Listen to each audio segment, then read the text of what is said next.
It's time for yet another impromptu community watch party, this time for Parting the Veil. That's right, we're back. This time, I know that I have been a little bit behind schedule lately. Let me make you guys a little bit bigger. You deserve to be bigger. There we go. Hey, Mordred, Jintaki. How's it going? Trying something a little new, having the chat down there while we're just kind of hanging out during the pre-show. I know I've been a little bit behind schedule lately, but we're trying to get back on track here, trying to get caught up.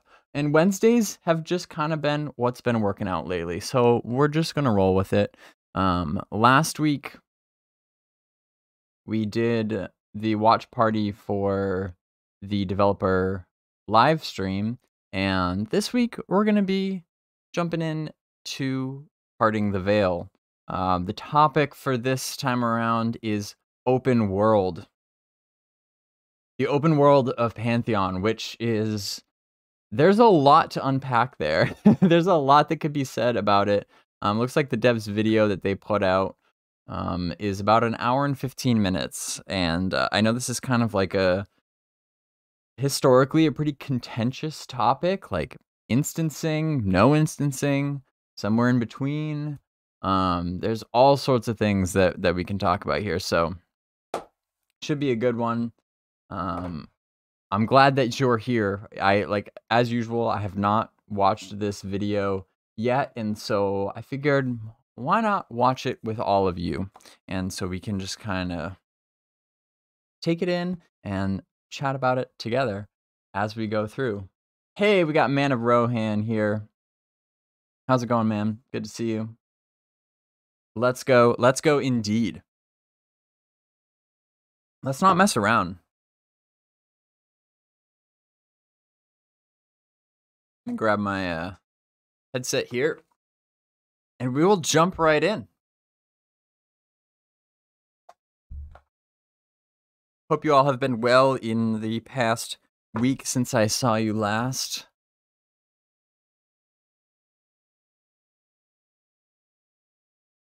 We'll switch on over here to watch party mode. Again, for Parting the Veil, I don't do bingo.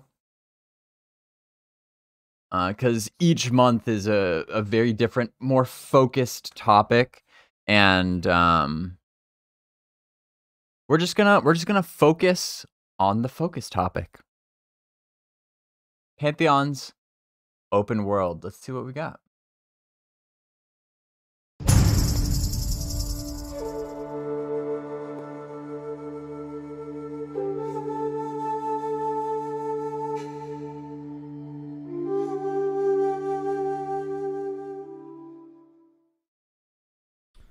All right. Good evening, everybody, and welcome to Parting the Veil. I'm your host, Minus, but of course, this show could not happen without our creative director, Chris Joppa Perkins. So once again, thank you, sir, for taking a little time out and joining us here tonight for Parting the Veil. Absolutely. Excited to be back. Excited to dig into this topic. Yeah, it's a good topic tonight that we'll be chatting about. But before we get into that, if you're new to Parting the Veil, I always like to start with this. I kind of want people to understand what the point of it is. The purpose of this show is to discuss design and clarify topics around the development of Pantheon that are often either debated or discussed in the community, or perhaps there's been a lot of progress since there was official words on it. So far, we've talked about the adventuring aspects of Pantheon through items and abilities, our unique taming system, the Pantheon difference, climates and fractures, and quite a bit more that has been sort of wrapped into those topics. So as this is a discussion format, I just want to give everyone a reminder that you can actually download the episodes of these shortly after they're live on your favorite podcast providers as well, like Spotify, iTunes, and more. And you can also obviously watch this on demand on YouTube. But that's that us. aside, so Chris, today's topic is a rather large one.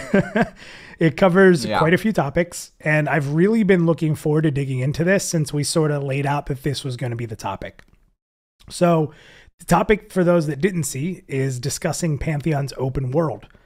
So I'd love it if you could take us a bit back and talk about the concept of open world and some of the original design conversations that you had back, I mean, all the way back in 2015 with Brad, because we know that EverQuest was a zone by zone style world, whereas Vanguard was a much more wide open world.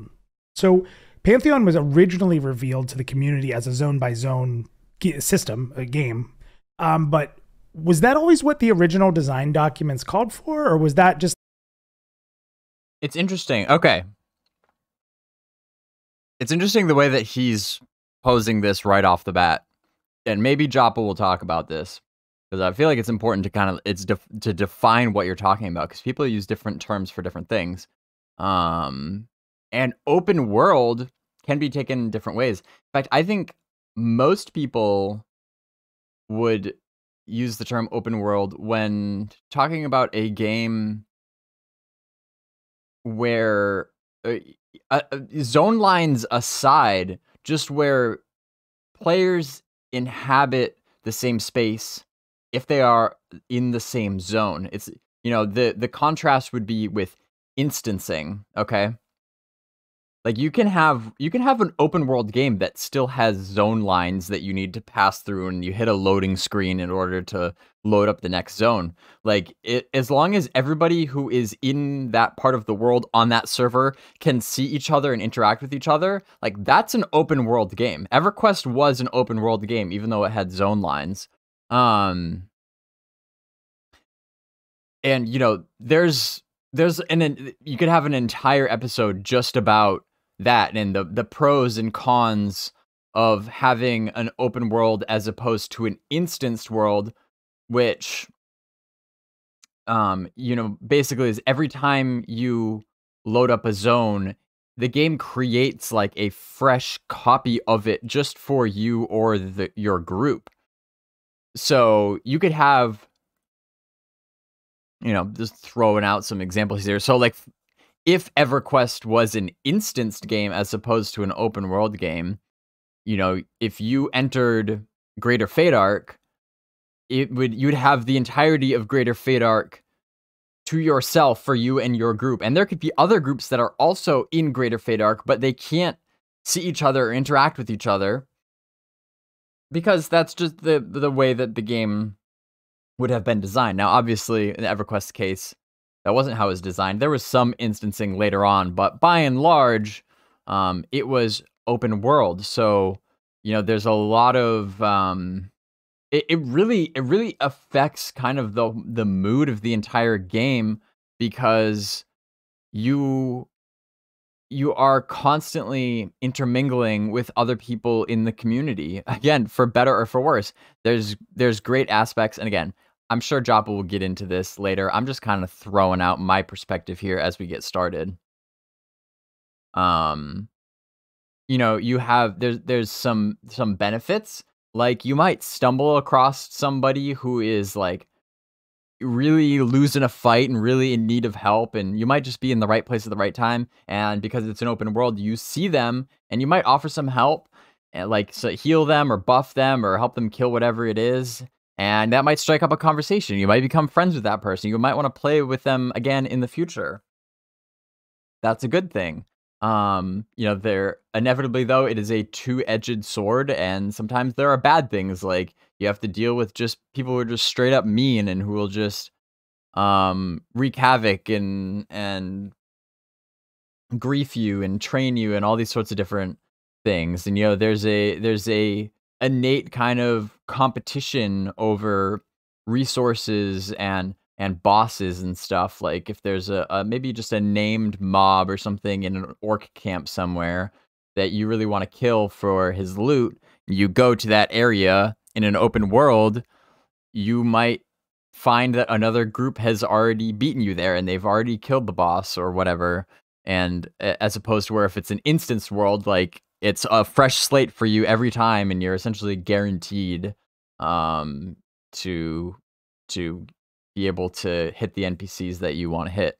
So, you know, that's just kind of a brief overview, pros and cons of the open world aspect of it. Now, really, it's what it sounds like Minus is actually talking about is a seamless open world which is kind of an entirely additional conversation that's layered on top of the open world versus instance world.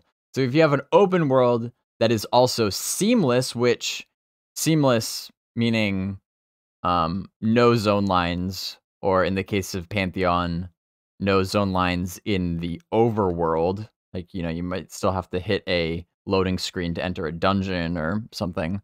But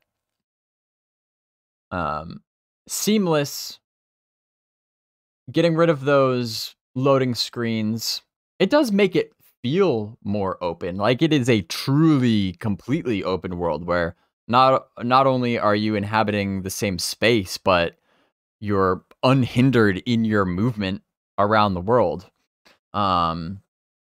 which is pretty cool, but again, kind of comes with pros and cons, which is what we're here to discuss. So that's kind of where I'm coming at this.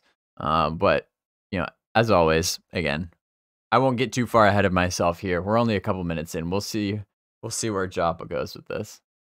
Just limited by, the technology that we had at our disposal back then. Yeah, it really wasn't a design thing. Our constraints were very much more what was the tech able to do, what was our expertise capable of that we had on the team at the time. So wasn't ever really in the realm of, what would we like to do? What would be our ideal? It was more, this is what we can do. And so this is what we're doing. A couple of years ago when we did the major refactor that we did, it was an opportunity to take stock of where the game was. It was, in the context of, understanding our current team makeup, what we had to fix, what we had to address, who we had at the time to do that, the expertise we had on hand. And it was an opportunity for us to take a couple of steps back and consider, in light of the refactoring that needed to be done, the topic of the zone-based versus the open world, and things that we already knew that we needed to accomplish networking-wise, what we knew we needed to accomplish optimization-wise, naturally brought that conversation back to the table. And because the tech and the expertise was present, it was an opportunity to have more of a discussion about what is the real ultimate vision here? What do we want to reach for and achieve in order to make the experience of Pantheon all that it can be? And that's ultimately where the decision was made. Because as we'll get into throughout this conversation, there are very real design-oriented goals that hinge on how open of a world experience Pantheon is in the end. Awesome. So you hinted at the network expertise, and that's really, I think, has to do a lot with our introduction of vinyl. And that's really what enabled us to say that Pantheon is now going to be an open world game. So we've talked about the sense of adventure quite a bit for Pantheon. So right away, just from an excitement standpoint for you, knowing your desire for a sense of adventure and traversing the world, what does this do for someone who wants to play Pantheon in an open world setting? And this was actually touched on by one of our community members. So let's jump into our first community question here from Reddit. This is Bison ST. He said, what made the team invest into making the overworld seamless? So kind of a two-part question. Why did we do it? And what does it do for that sense of adventure that we've always had in mind? Well, adventure really is the key. The sense of adventure that is imparted in a true open world setting and experience is at the heart of the decision, why it was the decision that we made. In a zone-based game, no matter how large the zone is, there is always this sense of being inside of a box. And while there's definitely lots of places to explore within that box, those boxes can be large and there can be a lot in there to find. There's this abiding awareness that, if I just run along the zone wall of the box that I'm in, that I'm I will eventually find where the funnel point is to the next area, and that is the only way that I can go. Are these, funneled access points? There are zoneless games or seamless transition, seamless overland games that, while seamless, don't really fit what I would think of as an open world experience either, because even though they're seamless, even though they're zoneless, they utilize things like mountains or other features to create essentially the same experience, where you have the zoned, boxed in kind of shape and constraint to the zone. So with Pantheon, our exploration systems, things like climbing, things like how we plan to approach swimming and water traversal, and even eventually things like gliding and things like that, they're married to, I was waiting for that. or they're married with what I believe is more of a true open world concept, because in the majority of our world, there really is no barrier keeping you from moving in any given direction. That, I think, is the fundamental and the important distinction between what I would consider to be a true open world game versus just a seamless world game that still use impassable barriers and topology and things like that to keep you, moving in and only in certain directions. That, and we see sometimes. Okay, so I see how they're differentiating the seamless world from a truly open world. And it's interesting because when he's talking about running along the zone lines, like, I remember that in EQ, where not only did it make navigation easier, but like, also it was usually the safest route to take. Like, I remember if you're trying to get from one zone to another zone on like the other side of the continent or something, particularly if it was like a dangerous zone, often you'd be told to just stick to the zone line, like just literally hug that wall and just ride it all the way to the other side rather than cutting straight through, which would be fastest, like, because all the mobs and stuff are going to be in the middle. But usually you would be safe by sticking to the edges because there wouldn't be that many NPCs that like pathed all the way on the edge of the zone. So and that does kind of like I guess cheapen the experience, kind of like maybe ruin some people's immersion, things like that. But so I think there's some value in trying to move away from that. Hey, Gulu Golo, and Thorn Deep says, I got the memo late. Pretty much everybody did, man. Don't worry about it, because this was another kind of like surprise stream. I only posted it in Discord and Twitter like when the countdown was happening, so I'm glad you made it. What am I looking for here? Oh, so I was gonna say, in regards to Pantheon's map of King's Reach, which they released, which I'll show you real quick over here on the Library of Pantheon. If we go to the basics, and it was the world and lore, this map. So there was that, what they were talking about with like the funnel points and stuff between zones. That was kind of some criticism that they got when they first released this map of the continent of King's Reach. So this is one of the 3 continents planned for launch in Pantheon. This map was released in May of 2020, if I remember correctly. So coming up on 3 years now. But this was post refactor. I think it was it? I think it was 2020. It was either 2020 or 2021.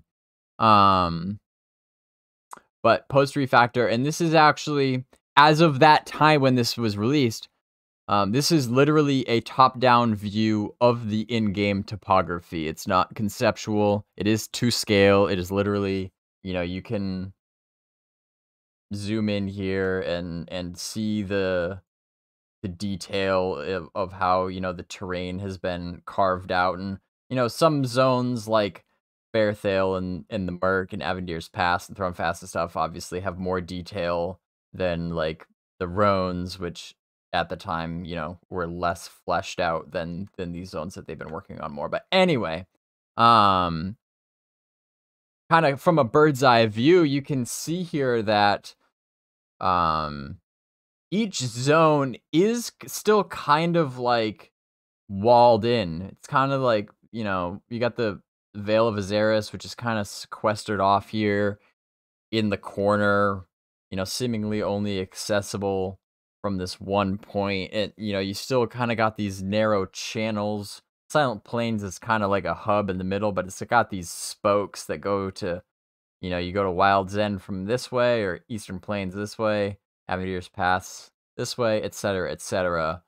You know, there's a lot of mountains in between that kind of block off the areas of the different zones. But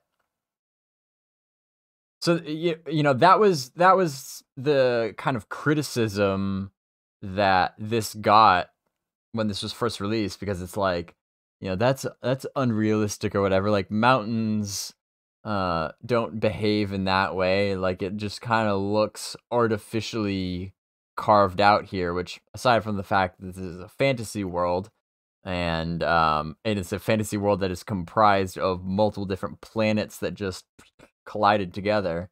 You know, when this was released, at that time they hadn't revealed the plans for a seamless overworld. And so, you know, really all these mountains and stuff that appear to be separating the zones really are just kind of another way to get from one zone to another. You know, if your climbing skill is high enough, you can just kind of essentially ignore these boundaries here. So I think that's pretty cool. I like the idea of mountaineering, you know, and cutting through some paths in the mountains or something, and kind of just thinking about the different angles that you can get from point A to point B, rather than, you know, having to go all the way around here, like to get from Silent Plains to the Rones or something. Rather than walking around, you could cut through. Which maybe there's pros and cons to each. You know, obviously, taking the more flat way maybe takes longer, but perhaps it would be safer. Certainly, if your climbing skill isn't high enough to climb, these are probably pretty severe mountain ranges through here, and who knows what sort of like weird stuff you might encounter up in those mountains. You know, I'm sure there's more to it than just climbing. Like, you probably, you know, knowing these devs, they're gonna hide some little things, good or bad, in between here. So I think as far as exploration goes, I think that's a pretty cool way to go about it.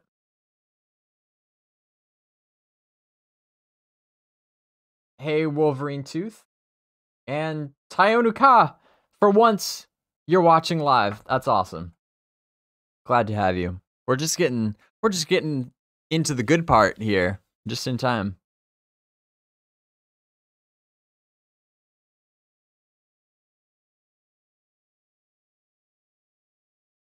Zarko says, you better believe people will make a trip to reach the top of the highest mountain just for the sake of it. Oh, heck yeah. Like, there's that's gonna be a whole kind of like set of achievements in and of itself, you know, whether or not there's something up there. Like, just saying that you know, reached the highest point in Terminus, like, you know, you're the first one to do it. Like, that's awesome. I mean, think about, like, in real life, first people to summit Mount Everest. Like, heck yeah, you're legendary. Even still, people, like, there's a whole climbing community, you know, that they're you know, people climbing Mount Everest, or all sorts of the other crazy mountains, like free solo rock climbing. It's really cool, and I am excited to see how that kind of translates into the climbing system in Pantheon. All these crazy climbs that people will try to do, you know, just for the sake of just doing it, you know, for bragging rights, because they have such an exceptionally high skill level and they've acquired all the different types of gear and stuff to be able to climb on different surfaces and things like that. I think it adds a whole nother like aspect to the game that you normally don't get in MMOs, you know, and different ways of thinking about how to get from point A to point B. I think a lot of people don't really appreciate how much that changes how you approach the game. Yeah, Gulu Gula says when you look at the map, the mountains seem almost like dead zones, but there's a lot of potential for them to be occupied with stuff. Yeah, I agree. Again, you know, it's still kind of theorizing. And, you know, it's also worth keeping in mind, too, that this map was released more than a couple years ago at this point. And, you know, there's always the potential for them to change the terrain as they see fit. I mean, I think the overall layout is kind of locked in, for lack of a better word. But, you know, they might cut back on some of the mountains, add things in, or remove things here or there. So, you know, even though this is literally how it was in game back then, you know, these things do kind of like morph and evolve over time. So, because I agree, like there's a lot of space. This would be, you know, this would be kind of a pretty long climb from Silent Plains to the Rones. You know, but it's hard to know. It's hard to know how long that would take, what you would actually be encountering in between. But, you know, I think back to like kind of like the pioneer days of like early America and Manifest Destiny, Westward Expansion. You got like Oregon Trail, you know, that era. They would avoid going through mountains if at all possible. Like if you go out west now, like I took a trip out to Badlands National Park, and it's very obvious how that got its name. It's in South Dakota, and it's like it's bizarre looking for one thing, but it's kind of treacherous terrain if you think about like a time before vehicles and before like paved roads. Like there ain't no way that anybody was just casually trekking through the Badlands with like wagons or even like horses. Like it's steep, very steep, up and down, like muddy kind of terrain. You know, there's a reason why they called it the Badlands. It's like no man's land, you know, like you don't go there unless you absolutely have to.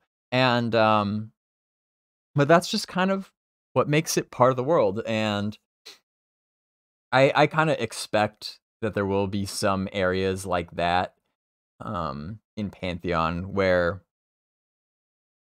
like, yes, you theoretically could go there, but like nobody ever does. Like, why would you? I think there'll be some things like that, but I think that's totally fine. I think that's totally acceptable. There should be some variance. Like, if what they learned in some previous PA sessions is that actually if you try to cram too much content into a zone or just an area, like it actually almost kind of becomes overwhelming, and it makes a big area really not feel quite so big because you are just constantly bombarded with things to do. You never really need to travel that far to get from one POI to another, which is kind of an interesting psychology to it. So there really should be some dead zones, whether that just be open plains or mountains with like nothing in them. Like, yeah, sure, you can travel over them, but you know, way up in those high elevations, there ain't gonna be any animals or other people, barely any plants to harvest, anything like that. So you gotta have that variance. Anyway, let's carry on. But we gotta go back to that. There we go. sometimes like invisible walls and stuff like that I know we've talked about on a previous Parting the Veil, that, you know, we want to try to eliminate that invisible wall feeling almost entirely if it's possible, right? Oh yeah, I want to real quick. I want to address Wolverine Tooth has a couple good questions. Hidden rows through the mountains. Yes, you can already see if we zoom in, even on this map, which I'm sure they're not all labeled, but like you've got Mad Run right here. Oops, you can't. Sorry. Whoop, wrong one. I want to show you what I'm seeing here. Mad Run. There's a little tunnel here that cuts through between Avendir's Pass and Eastern Plains. I know you guys can't see my cursor in this view. See that? Mad Run. And then, you know, under here, the west of Hangor, there's Halnir Cave that connects Hangor to the Rones. You got things like that. And if you really look close, like you can see there is that little gap that connects Silent Plains and Wild's End. And same with Veywood to Silent Plains. Veywood to Fairthale, the Merc, things like that. Like if you really look close, like there's plenty of little gaps here that connect the zones. As far as the size of the world, when we're looking at this map here, again, keep in mind this is one continent. This is not the entire playable world that's planned for launch. This is one of 3 continents that are planned for launch. And just to give you kind of like a sense of scale, the Wild's End here in the southeast corner of King's Reach, this is the home of the halflings. So if you were to start in the southern tip of Wild's End, this very, very southern tip, and run to where this transition line is between Wild's End and Eastern Plains, running that at regular run speed, completely nonstop, uninhibited by mobs or anything like that, running nonstop, that would take you about 20 minutes from going to one point to the other. And so if that takes you 20 minutes,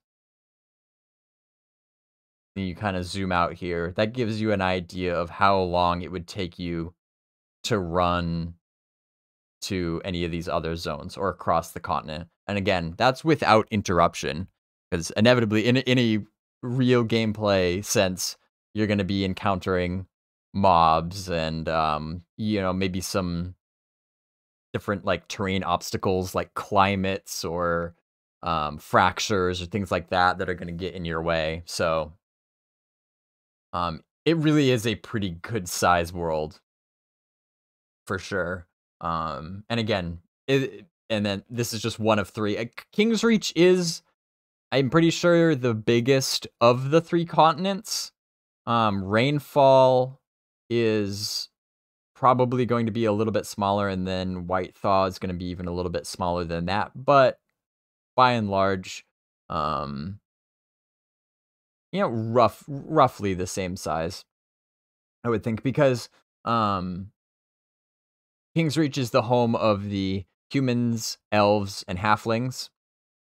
And then Rainfall, you have the Ogre, Darkmere, and Scar. And then White Thaw is the Archai, Dwarf, and Gnome. And so, you know, you got to have enough room for the starting cities for each of those races and give them their own adventuring areas where they can level up in and such. So 3 pretty good sized continents. Thorndeep says, have we seen any reveals of the other continents? Well, there was a conceptual map of Rainfall that was released a long time ago. The only is like, if you mean reveal like gameplay, the only part of any of the other continents we've seen is Amber Fate, which is on the continent of White Thaw. So Amber Fate's been shown quite a few times over the years, not so much super recently. But that is a really big high level zone, really a dungeon. It's actually underneath the overworld. It's underneath a zone called the Tenebrous Tundra, which is on like the overworld of the of White Thaw. So again, and when we're looking top down here, that's kind of a good point too. Like we're just seeing the overworld. You know, this doesn't include all of the dungeons underneath it as well, which take the, you know, plenty of their own time to explore. Like Thronefast, for example, not that long ago, they did a stream from the Goblin Caves, which were pretty expansive, a cave system just with like low level goblins. Like nothing like, it's not like Amber Fate is this huge sprawling like raid zone, but the Goblin Caves are just kind of like, you know, your typical just group content, just like killing goblins. And but like you could spend quite a bit of time just exploring that, and you know, that's nowhere labeled on this map. Obviously this map's a little bit older, but again, like those things are kind of set into the mountains. Think about like all the underground content here as well. So you know, that gives you even more area to explore.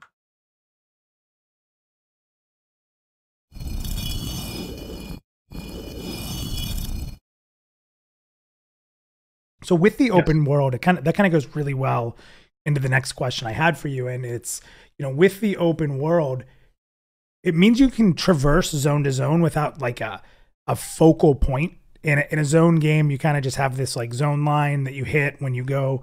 You know, everybody sort of remembers going down a little cave entrance or something, or a pass that lets you get to the next zone. Yeah, we were just talking about that not being the case for Pantheon. How's that affected designing the world? Being that you could potentially go into, I guess we still would call it a zone or a locale or whatever we want to call it, to go from, let's say, Thronefast to AVP. It's not a singular point or a few different points. How does this affect designing the world, in particular that climbing? You know, could you climb a mountain and then if you find a way around it, get into the next zone? And so again, can you take us through like what you have to think about when designing zones? I'm curious. Maybe we were getting a little too far ahead of ourselves. He's going to answer our questions right here. Hey, Retro Jim, thanks for checking in. Wolverine Tooth says, "Do you know if they're building up the new zones now, or are they focusing more on new features like crafting or so?" The nice thing about a development team like this is that work is done in parallel. There are multiple things being worked on simultaneously because the environment artists that create zones are not the same people like programmers who are programming systems like crafting. Like those things happen simultaneously. They're two different skill sets, completely different people that are doing work at the same time. And just as a quick aside, again, back over at the Library of Pantheon, if you go to libraryofpantheon.com, click on under the directory, click on the alpha tracker, it will show you all the different things that are being worked on currently and simultaneously, like updates on zone progress and other systems like crafting and climbing, things like that. Because yeah, all of those, you know, those things, those core systems, and then at least most of the continent of Kingsreach needs to be ready for alpha to be successful. And swimming too, yeah. Zarko says, don't forget about the underwater content as well. Yeah, you get that whole other dimension of exploration as well. So yeah, I'm not worried about the zone, or I'm not worried about the world feeling too small as they have it planned. Not at all. Yeah, I mean, that's a really big question. I mean, to some degree, it doesn't change everything about it. So when we think about POI, when we think about a point of interest that we want players to find and discover in the world, more often than not, you know, we approach that with I guess you could think of it as like a grand entrance in mind. So where are you meant to You know, where is the way that the actual denizens, boots on the ground in this world would primarily access this point, and we treat that way in a compositional sense. The difference though is that it's a little bit of a give and take. So there is a little bit more for us to consider in terms of, you know, there is in most cases this kind of omnidirectional approach that players could take. We can manage that to a degree, and do manage that to a degree, where we have locations that are meant to be very difficult to get to, very difficult to access through certain means. So we can systematize things like climbing as a gate in that sense, to say, you know, you have to achieve this degree of climbing skill, or this kind of itemization to be able to, you know, actually make it to that point. But what it also does is it gives us a lot of freedom. And in a sense, it's almost kind of a mindset change towards an embracing of freedom, where, you know, one of our mantras is that we don't want to over design. Part of the overworld sense, or the open world sense, excuse me, is that there is kind of this freedom, and if I dare say, a little bit of messiness to you know, the way that players, when they're truly free and able to move around and access the world as they please, they're not always going to enter in through the grand entrance. Sometimes they're going to find a way through the back door. Sometimes they're going to approach things, and often in non-conventional ways. And so we have certain parameters that we have to keep in mind, knowing that climbing allows for such a larger degree of, you know, access point and engagement with areas. But ultimately, it's a real sense of freedom that it imparts to us in the design sense, to really you know, allow players to kind of tell their own stories of how they've accessed and what they've been able to do. And you know, I think entrance and exits and things like that are actually really an interesting phenomenon in Pantheon, in terms of how all this works out and plays together. You know, I think of a good example, like in Breath of the Wild, you know, a game that I obviously love, and that embraces this kind of open freeform climbing. It's just a matter of time. You know, the Temple of Light, for example, kind of the vestigial Temple of Light. There's a main entrance into that temple, but you can climb all over the freaking thing. Like, you can climb, you know, up on top. You can drop in, you know, in the middle of kind of some of the holes in the roof. Like, there is a way to go in, but then there's also all of these, you know, additional kind of ways that you can engage. And I think that's cool. The other really neat thing about it, in kind of a different angle here, is that it gives us freedom to evolve parts of the world more slowly. So because of the vertical element of these areas, some having more than others, you know, we will still absolutely have wide open plains, and, you know, areas where there's much less breakup of the terrain with height and elevation and things like that. But you know, we are able to, in that sense, we don't have to wait for an expansion or even a major patch update to just add, you know, little trickles of things here and there in the world to keep things fresh. There's ample opportunity, nooks and crannies, and places that you know, players should expect to see somewhat of a more dynamic approach to content and things kind of coming about, you know, in these areas, sometimes unexpectedly even. So it's a pretty cool prospect for us on the design side. It's also pretty cool too to think about, like, somebody who does find that alternative way in, but then maybe the enemies that they meet when they get in on that other side stop them in their tracks, or they're not quite ready to handle. There could be those real fun aha moments, like, I made it, oh no, you know, I'm going to come back here later type of thing. So it's pretty neat. And I think, I mean, it's safe to say that there'll be things that need to be looked at, but then ultimately giving the player the ability to do that, to discover. That's what comes with it, right? I think that's why so many game studios have gone away from the discovery aspects, because they want to make sure they're controlling the narrative, but allowing the players to have a little bit more of that narrative back while making sure nothing breaks the game, but things like that. So, continuing with this trend of, you know, climbing from zone to zone or passing through zone to zone, with the open world, will we see weather be fairly consistent as you're traveling through zones in an area? So if it's raining in Thronefast and it's raining where we climb over some mountains in AVP, do we see a transition of that weather, or will it be semi-connected? What are the plans for our weather systems? Need to hire a meteorologist to consult on how weather behaves when passing over mountains and such. That that'd be cool, but I'm pretty sure last they said that that's probably not really in the cards right now. Remains to be seen. I wanted to touch real quick, before Joppa answers this. Wolverine Tooth says, I was just asking as we have not seen so many zones yet, I think. And like, if we're just talking about King's Reach, again, going back to this one, you know, I know, like, recently they've really been focused on the Thronefast, Avendir's Pass area and a little bit of Wild's End. But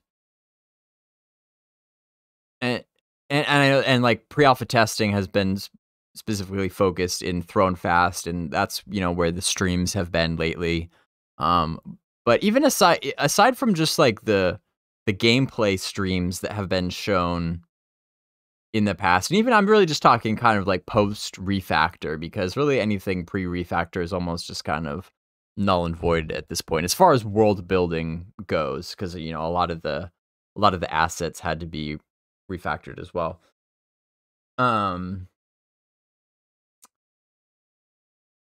So if you go back, you know, you can do this in the Library of Pantheon. If you don't believe me, you can go back, particularly in the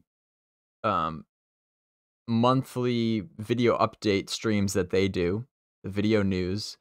You know, they have shown clips like in-game flyovers of most of the zones in King's Reach.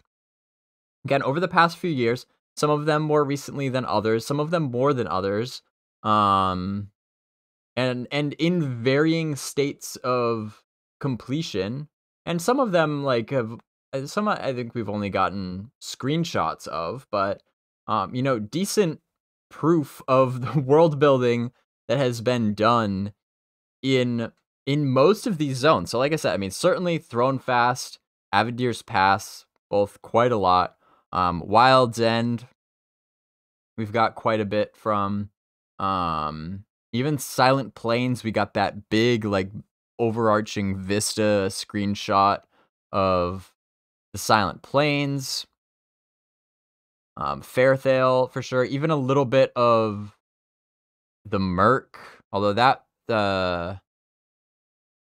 it's been a while, though. That I think that was 2020, so that was kind of, like, right on the edge of the refactor. Certainly, we've gotten quite a bit from Halnir Cave, the dungeon in between Hangor and the Rones. Black Rose Keep, we have seen a little bit of that, some flyovers. So, really, the only things that we have not seen any of post refactor is Vale of Azuris, the Rones, Veywood, and South Sail. That's pretty much it. And, you know, like, again, we can see it, again, if you zoom in on this map here, you can see that those zones, Vale of Azuris, the Rones, Veywood, and South Sail, are pretty low detail. Oh, what about Eastern Plains? Have we seen any screenshots or anything of Eastern Plains? We might not have. You can see those zones are kind of like have lower detail as we on the terrain, like as we're looking at them. So they've been sculpted out in rough, kind of their rough shape, but you know, they're lacking the density of content.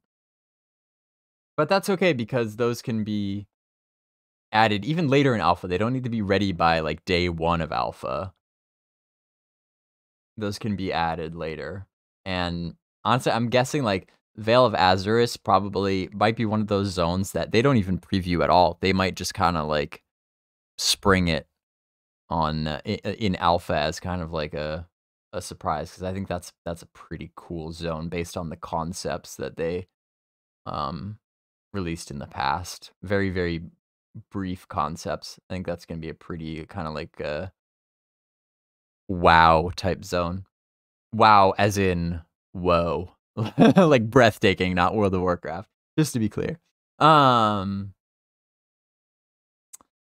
so things like South Sail, like there was a stream from South Sail Peninsula in 2017, but that's when it was all back made with Unity Store assets. And so that has pretty much, you know, the world building aspect of that has pretty much been scrapped. You know, the design stuff and like the lore of it, they can obviously transfer, but as far as actually like building out the world, South Sail, you know, pretty much going to be redone since it was last seen in 2017. And same with Tower of the Reckless Magician, which is kind of just really just labeled as a POI here on the very southern peninsula here at the tip of South Sail. But yet never seen anything from Veywood or the Roans. So yeah, still some stuff to look forward to there.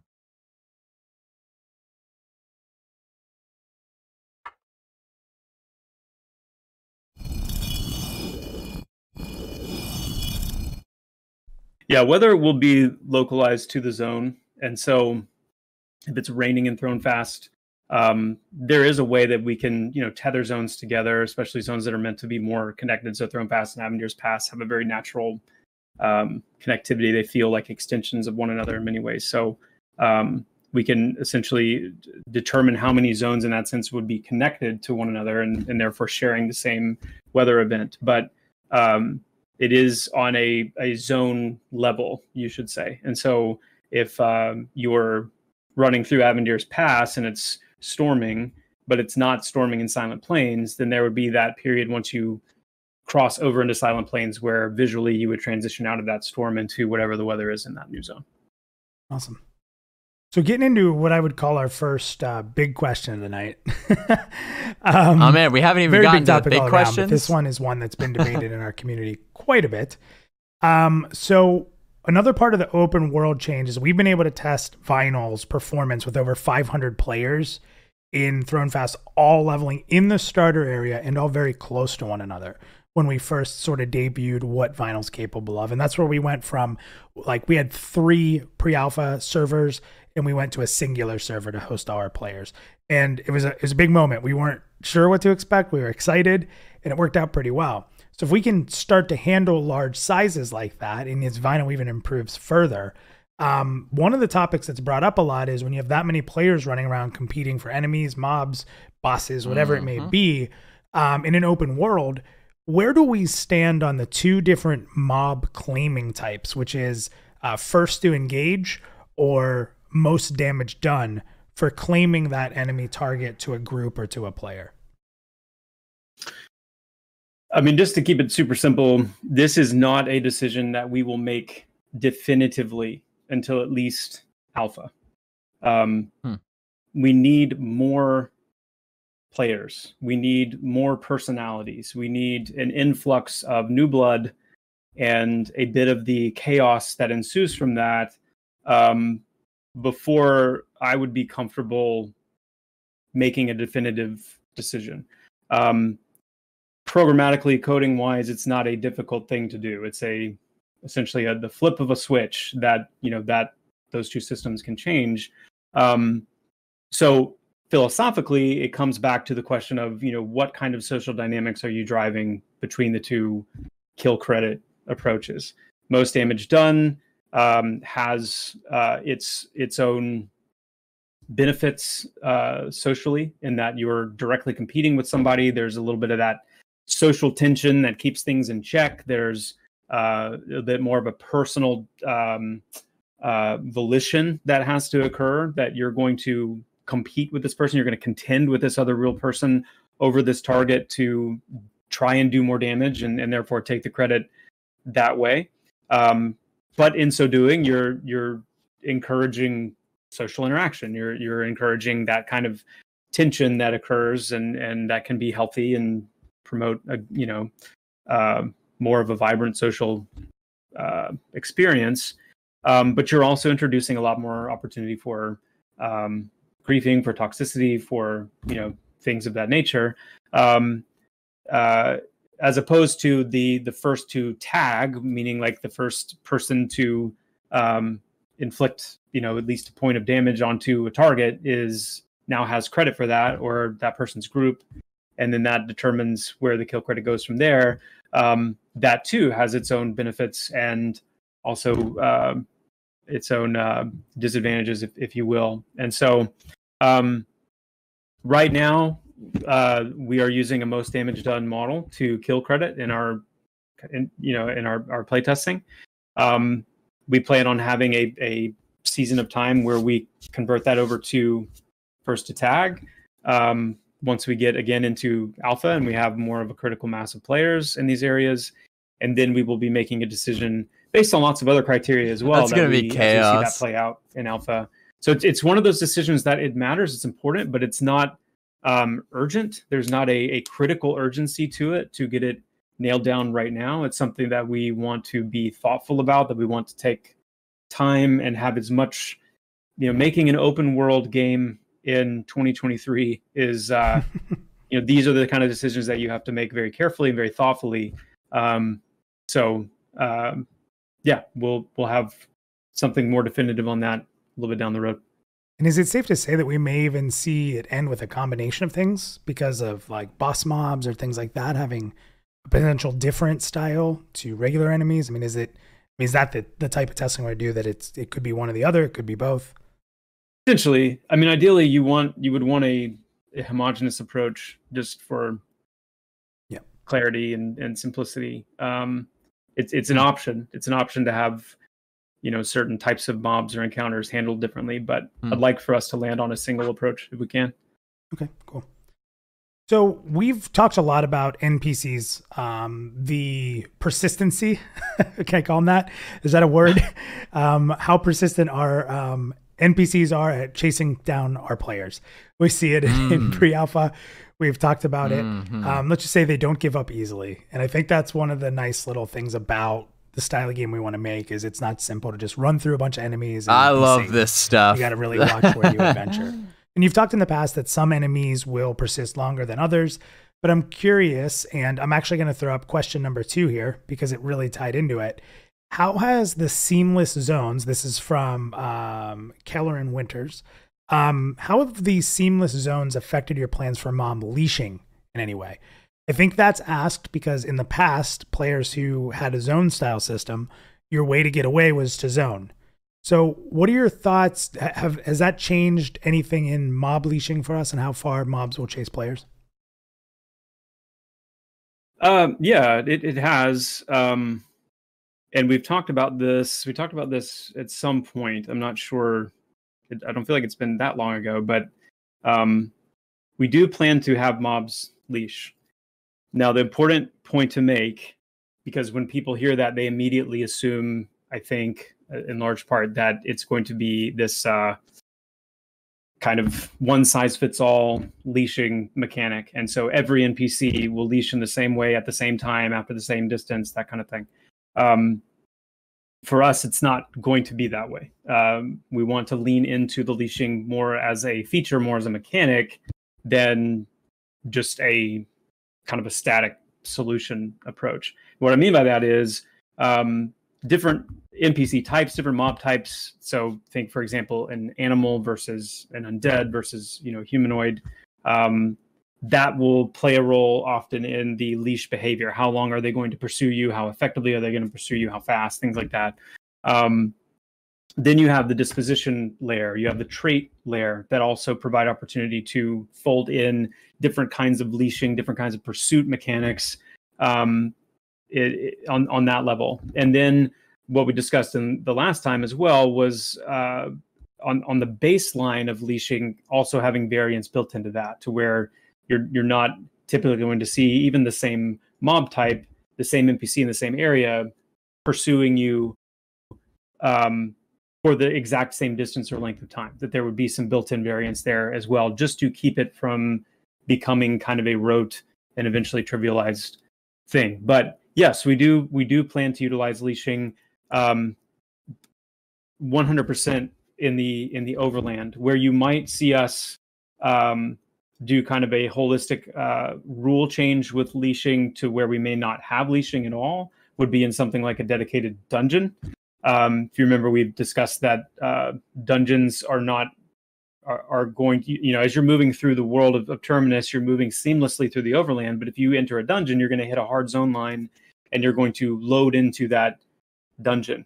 And once inside of that dungeon, because it's a much more constrained area, because there are hard zone lines, then it's very possible that we might remove the leashing mechanic from the NPCs in those areas, or, you know, alter and customize that leashing mechanic to fit, you know, kind of the zone that it's in. So I think that would be the main takeaway, is that we are planning to lean into it more as a feature to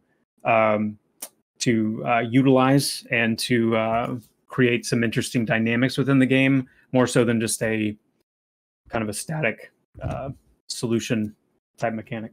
Yeah, I love thinking about this sort of thing, and I think that it's actually one of the perks of having a seamless world that allows really for more creativity in how you handle leashing. And like, honestly, I'm amazed that more MMOs don't spend the care and time in this sort of thing, because it can really just not only make the gameplay more interesting, but just more believable. Like, when you give variance and varying levels of intelligence to your NPCs, it just creates more immersive and more like challenging problems that the player has to solve.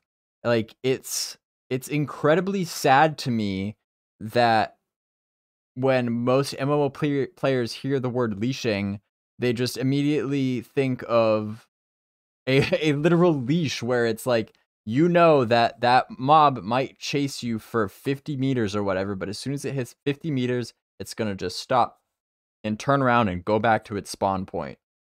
You know, that stereotypical kind of like theme park mentality, or like, here's a term, like a haunted house mentality, maybe even a little bit more accurate, because, you know, like you're walking through a haunted house and maybe something might like jump out and scare you at first, but you know, like if you're going through a haunted house, you know that thing isn't gonna like kill you. You know that it's not gonna just chase you forever. Like, as long as you just keep moving, like the haunted house character, the actor is gonna at some point just turn around and go back to the place where he's stationed so that he can jump out and scare the next person. That's how a lot of MMOs are set up, but it's stupid. Like, it's complete and utter laziness on the part of the designers, completely uncreative,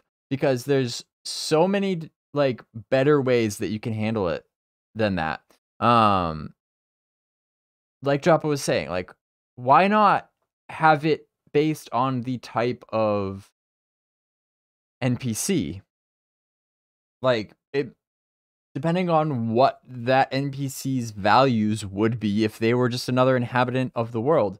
Like, are they maybe just trying to protect a certain area? Like, is it maybe some orc fortress that, like, all they really care about is keeping you out of their fortress?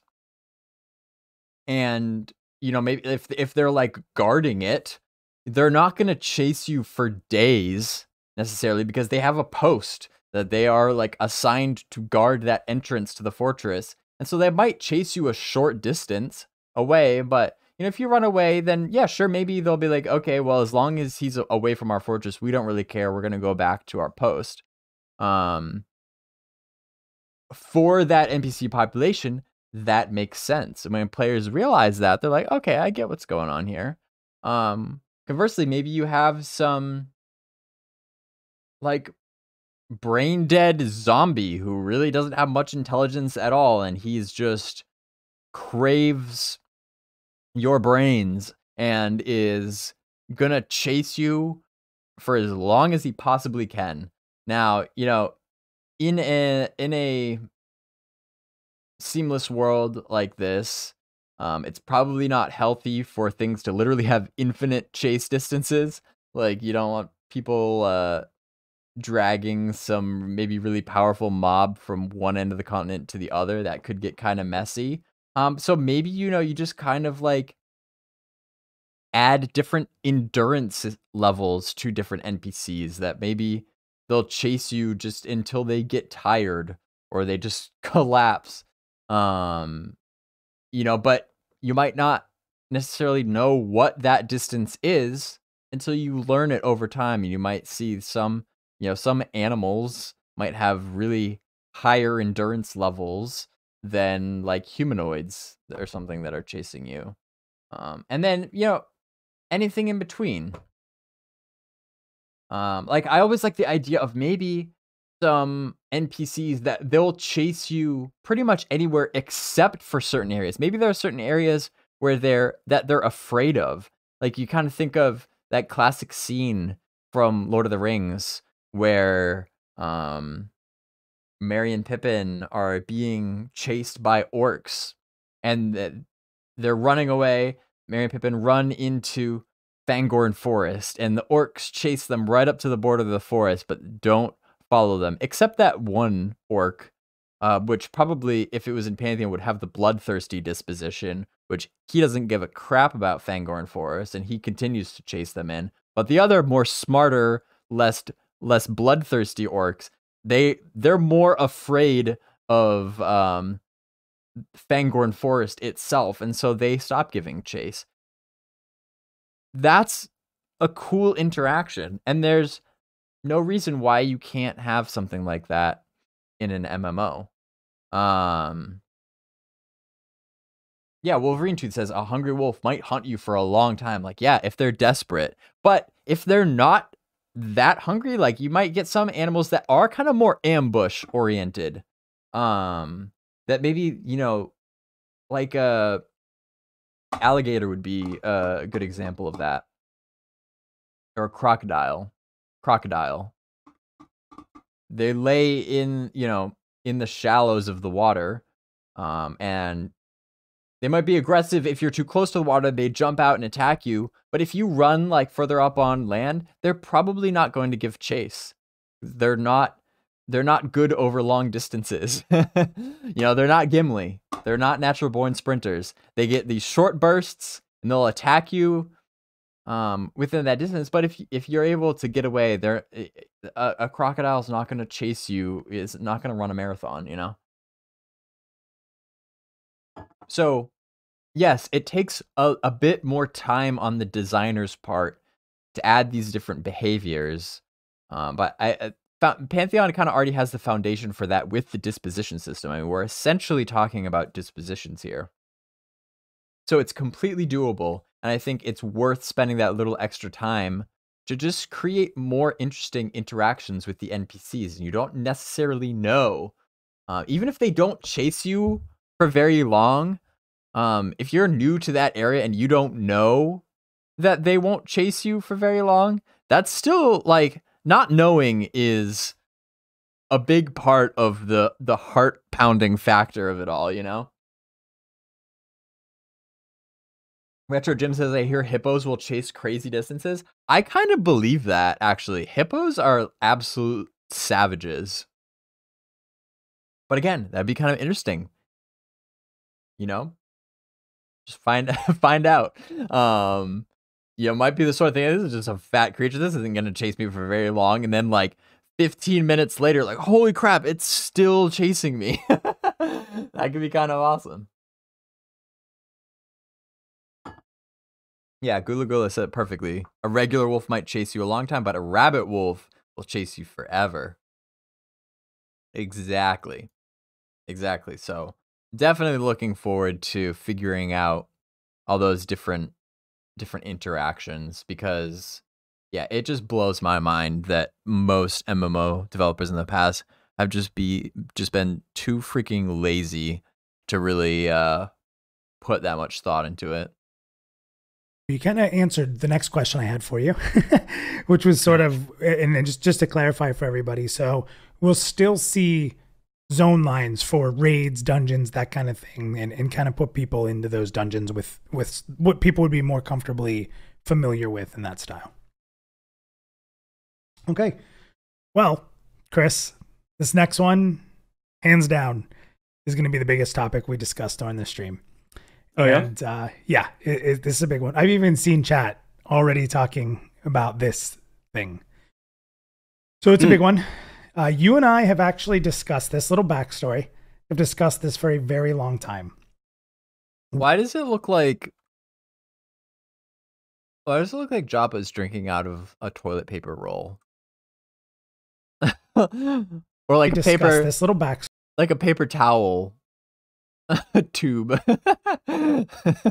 Like what is that? We may never know. Story. I've discussed this for a very long time. It's magic. Way before I joined the Pantheon team. While Pantheon was striving to be open world, it's hard to deny, from my perspective, that very specific things, and again, in my opinion, this is not Chris here, I'm not speaking for you, things like maybe really epic boss encounters or story events can really benefit from instancing. So we've talked back and forth on this a long time. If people could have been a part of some of the chats we've had, where does Pantheon's design stand right now with instancing? Does it have a place? And the final part of that is, recently you've talked about this a little bit during your interview with Disparate Worlds, hinting at layering as well. So lots and lots to unpack here. Yeah. I'll stand back and just kind of let you riff on this topic a little bit. This is the big one. I can't promise I'm going to stand back. But. Yeah, I'll just listen. Slowly I'll react later. Out of the room. Let's let him go here. No, this is a great question, a great topic. Where to begin? Everyone's holding their breath. Well, let's deal with the elephant in the room first, which is the what I imagine for perhaps a good portion of our immediate audience, that the word instancing is a bad word. It's a word that I have just seen raked over the coals. It's something that, I mean, I'll even go as far to say that I think for a lot of people, their interest in Pantheon to some degree involved an emancipation from instancing, from kind of what has been a long series of MMOs that have taken instancing and embraced it and just completely inundated themselves with it. So I want to start there. That this is I know this is a loaded topic because there's a lot of very charged feelings about this and expectations for what happens to games when they employ instancing of any kind. I think that's the general consensus or the general perception.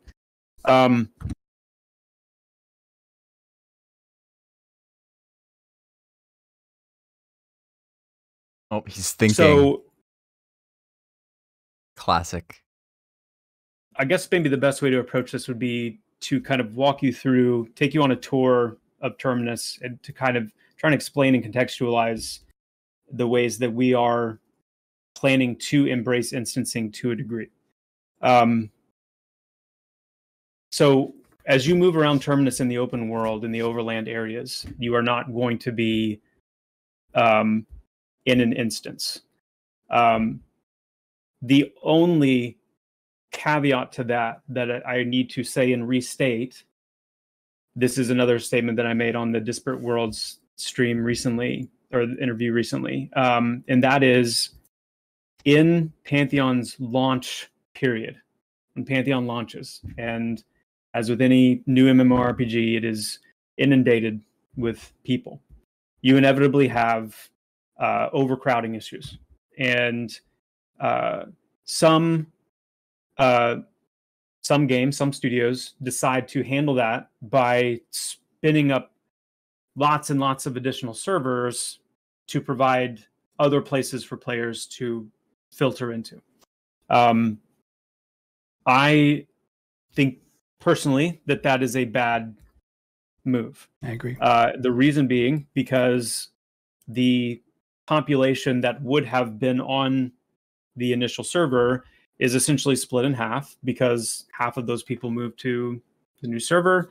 And then, as with all MMORPG launches, whether you're talking about the most, fringe, unknown, indie offering, all the way to something like World of Warcraft, there is, in every case, a significant drop-off of numbers after the first couple of months. Literally every players. case, and so every launch. What happens is those initial servers that were overcrowded lose their a large portion of their active players, and end up being about half full. Those overflow servers that were spun up end up being even less full because of all the people that have moved over there, and then you end up with a situation where there's a lot of empty or close to empty ghost town type servers.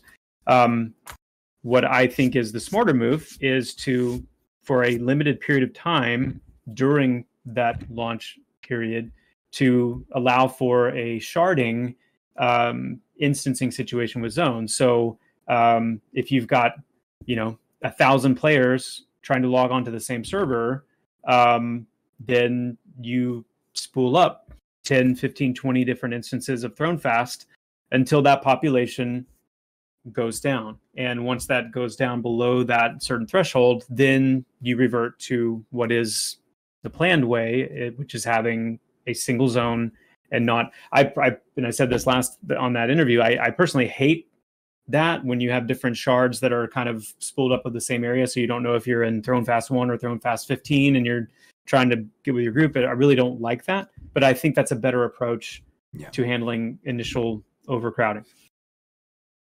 Real quick, I think this conversation would benefit significantly, again, from defining the terms.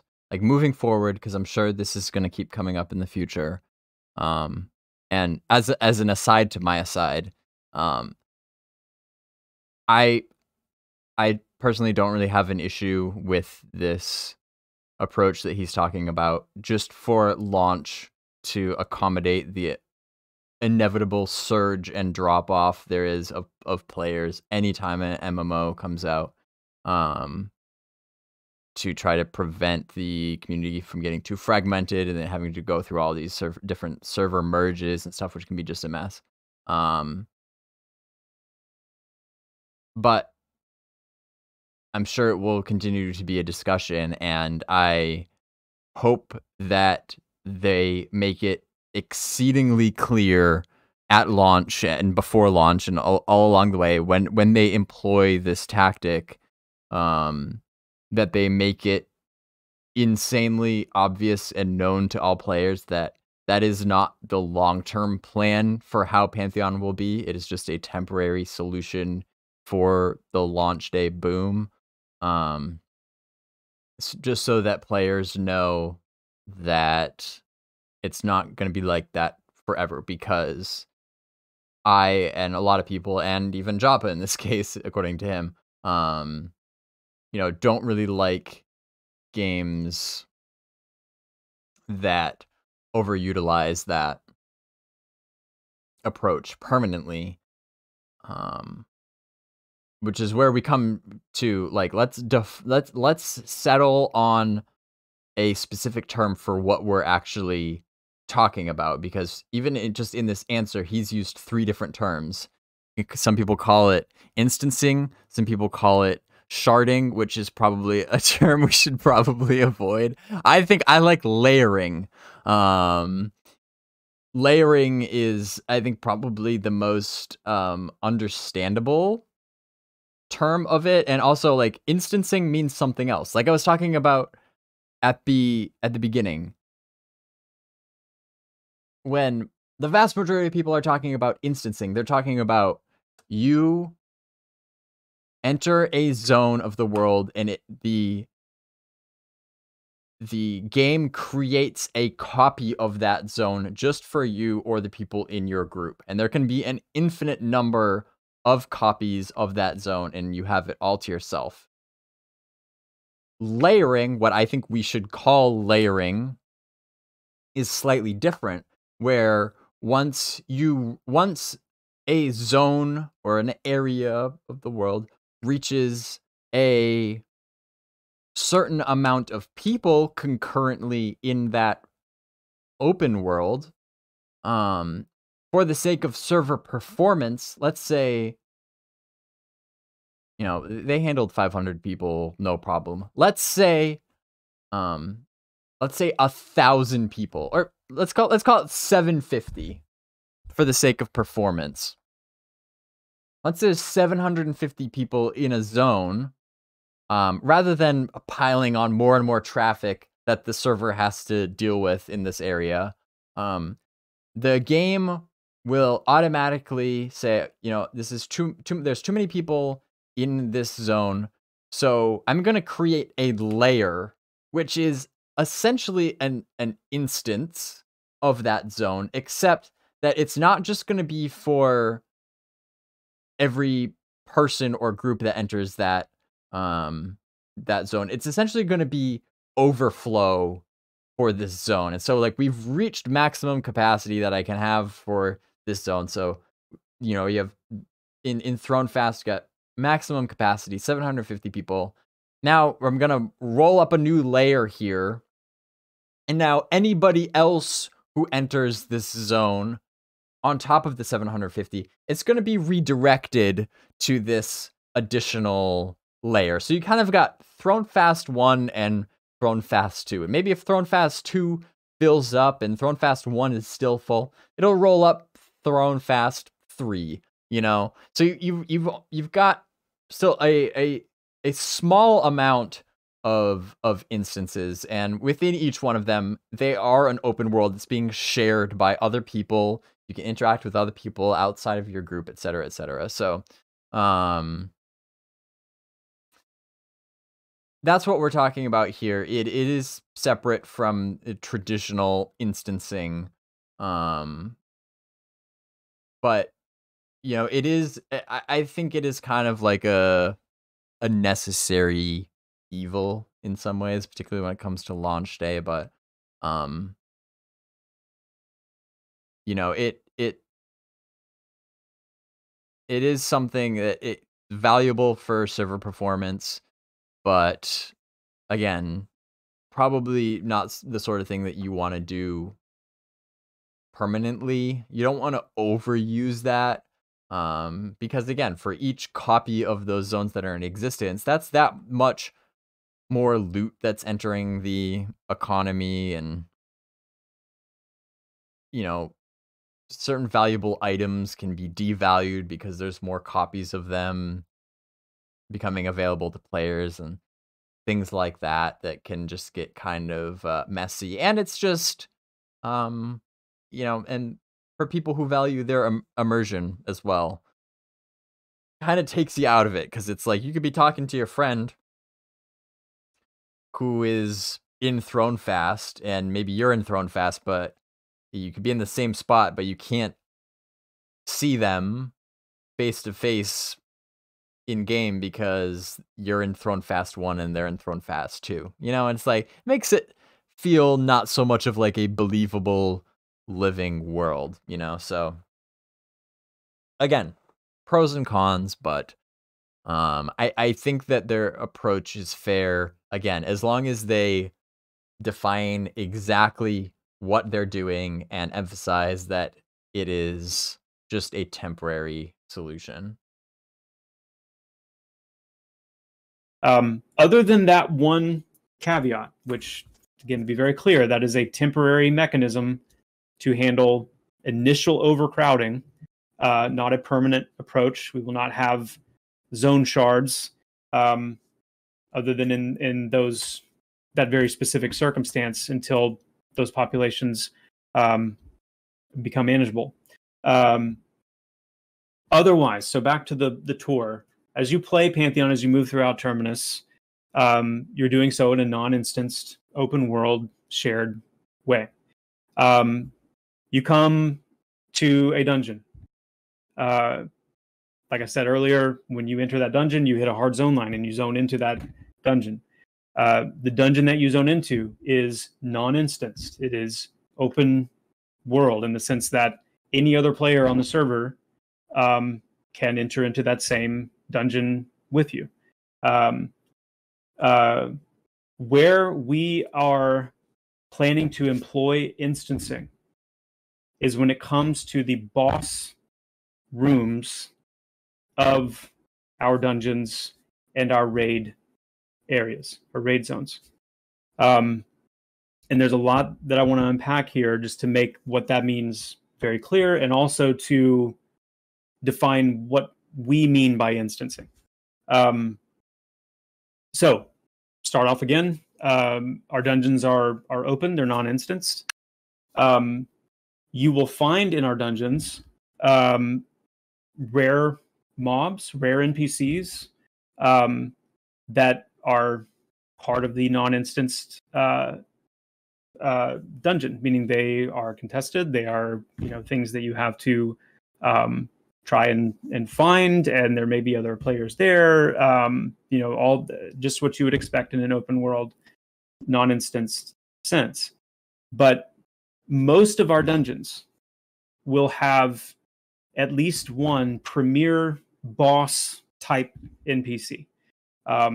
This is more than a named rare mob. This is a boss type NPC. So I'm going to use an actual example from Pantheon, which is Halnir Cave, and I use it because I think most of our immediate audience anyway has seen enough of that zone to know. Nashara.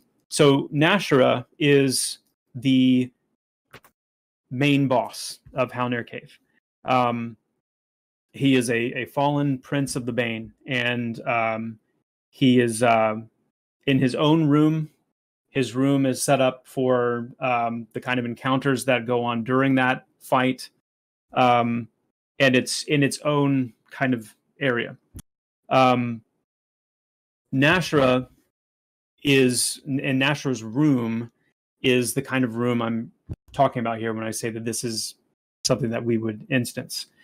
Elsewhere in Halnir Cave, you have two lesser wraith NPCs, kind of the lieutenants of Nashara, if you will, Tirasura and Ash Baron. These are not major bosses. They're not premier bosses. Mini bosses. Halnir Cave. But they are named rare NPCs, meaning that they're going to be sought after. They will have elevated loot tables. They're going to drop, stuff that players are going to want to get.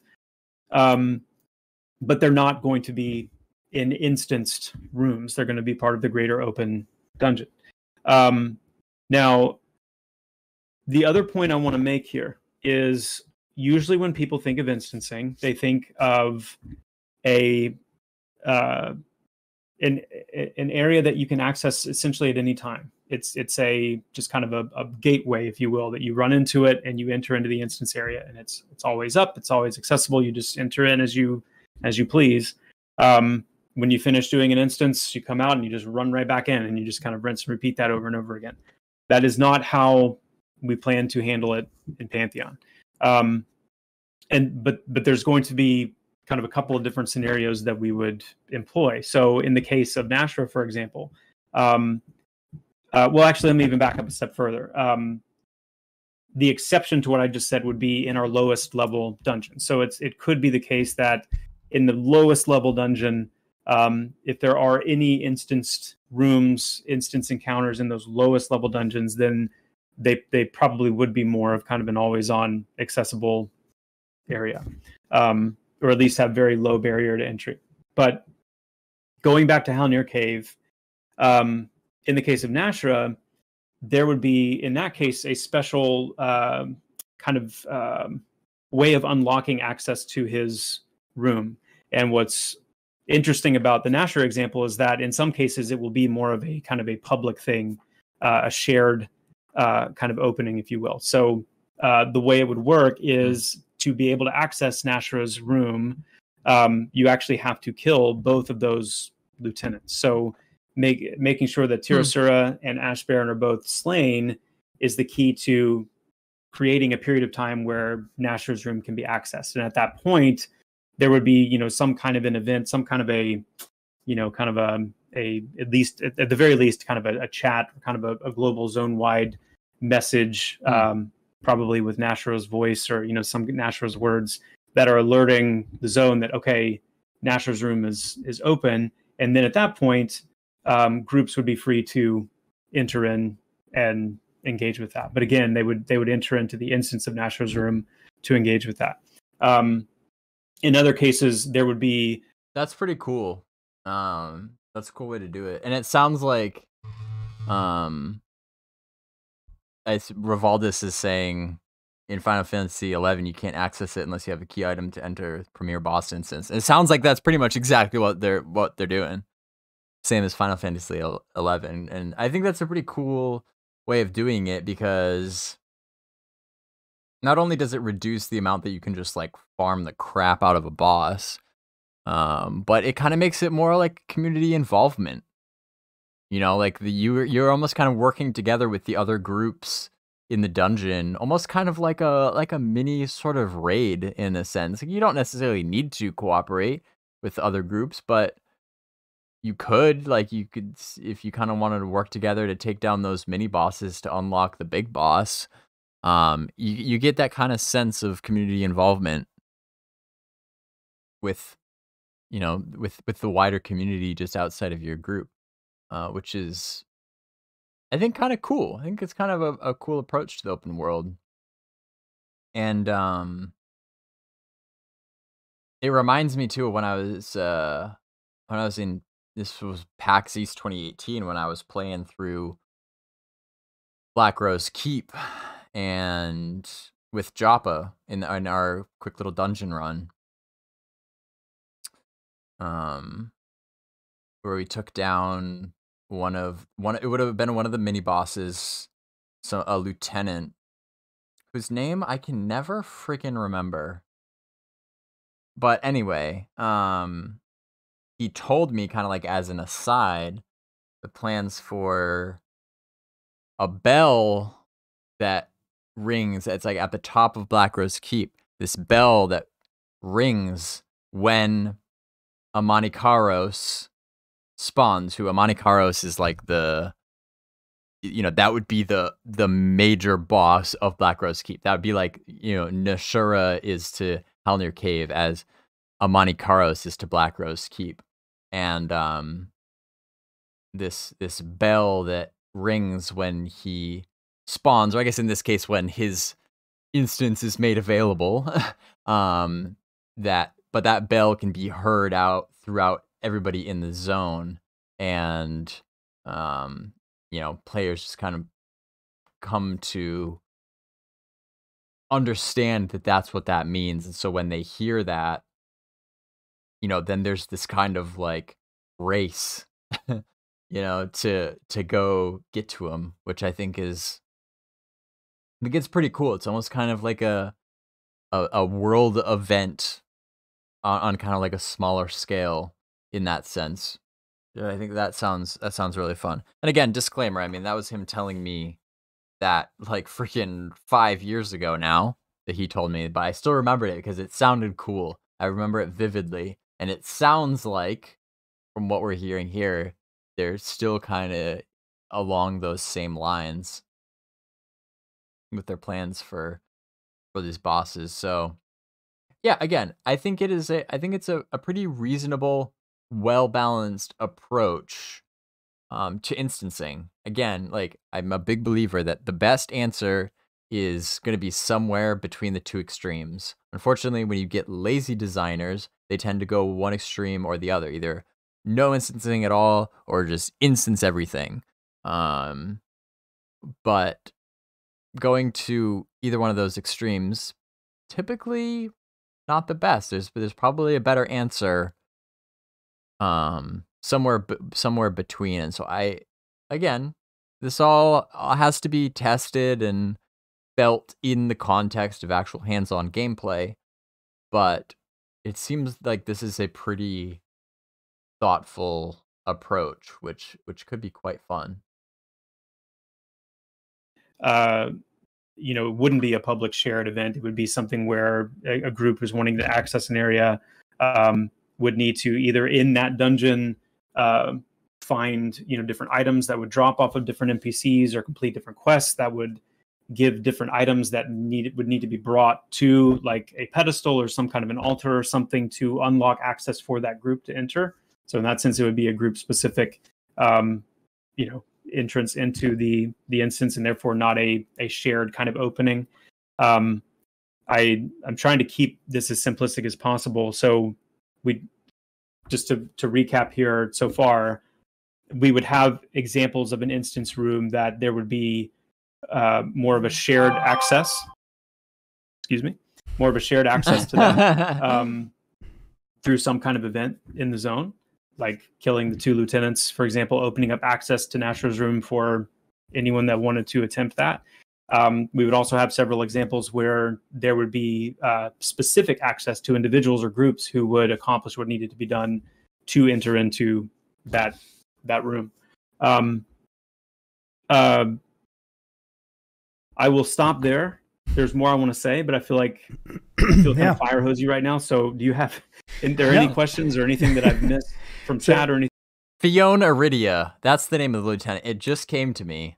I knew I had it in there somewhere. That's the name of the lieutenant in Blackrose Keep, or at least one of the lieutenants. So there's probably going to be more mini bosses than that need to be defeated to access Amani Kairos. But when we were running that, even that mini boss was really freaking tough. And so it's interesting. Gulagula says, I was fine with everything Jop has been saying up until shared. In my opinion, is rewarding people for not doing anything, which is the opposite of a tenant. And I get what you're coming at in the sense, like, if I'm understanding correctly, in the sense that access to the boss is shared. Now, like, yes, of course, you still would have to, in order to actually get the loot, you still have to kill him, but, even just getting access to the boss could be in and of itself a reward. That's something satisfying that you work toward by killing these bosses. And so I get what you're saying if you're suggesting that, in order to get access to the big boss, your group should have to kill both of the mini bosses. And it's not like you can just wait around for other groups to take down the mini bosses and then you just get to sprint straight for the main boss. You know what I mean? I get that. And kind of requiring groups to essentially like get a key to the main boss. They gotta, work up to it if they wanna hit the big boss. Even have a chance at it. But I don't know. Again, I think there's pros and cons there. I don't think that's necessarily a deal breaker because, like I said, you get that kind of community involvement, that kind of like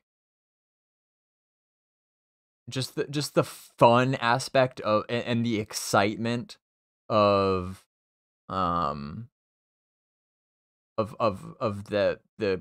shared community dynamic where, let's say maybe even you just entered the zone and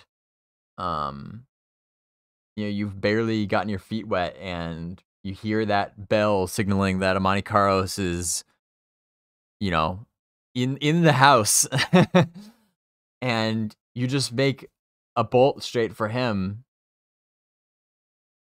I get that, you didn't have to do the same work that the other groups did, and you just kind of get like a free pass to the final room. Again, assuming you don't get jumped and die by things on the way there, but I feel like just that just kind of adrenaline rush of be like, oh man, he's up, like let's go. I feel like that still sounds fun to me. I don't really have a problem with that. I'm curious what you guys think though. Rivalda says shared access are for like main missions, quests, etc., but premium are only access with certain condition. The world is still open. Unless I'm relating this to Final Fantasy XI too much, then I hope I'm wrong. Looking forward to what VR implement. Yeah. You know, there still are some details that we're missing here. So again, like anything, again, it can't be said enough. You have to experience it in game, test it, see how it feels, see how it works with a wider community, like an alpha-sized community of thousands of players, and really see how it feels then. But in theory, I think it sounds like a pretty cool direction. Thorndeep says, I don't have a problem with it either, especially this is just one way bosses will be able to be accessed. That's a good point too. Like NPC chase ranges, there should be some variance, you know. They're probably not all going to work exactly the same way, so the variety is the spice of life. So different ways to gain access to different bosses, I think it'll be fine. Thorny says, I much prefer this to the alternative where bosses can be poop socked. Yeah, I think this is definitely an improvement over that. Ain't nobody got time for that anymore.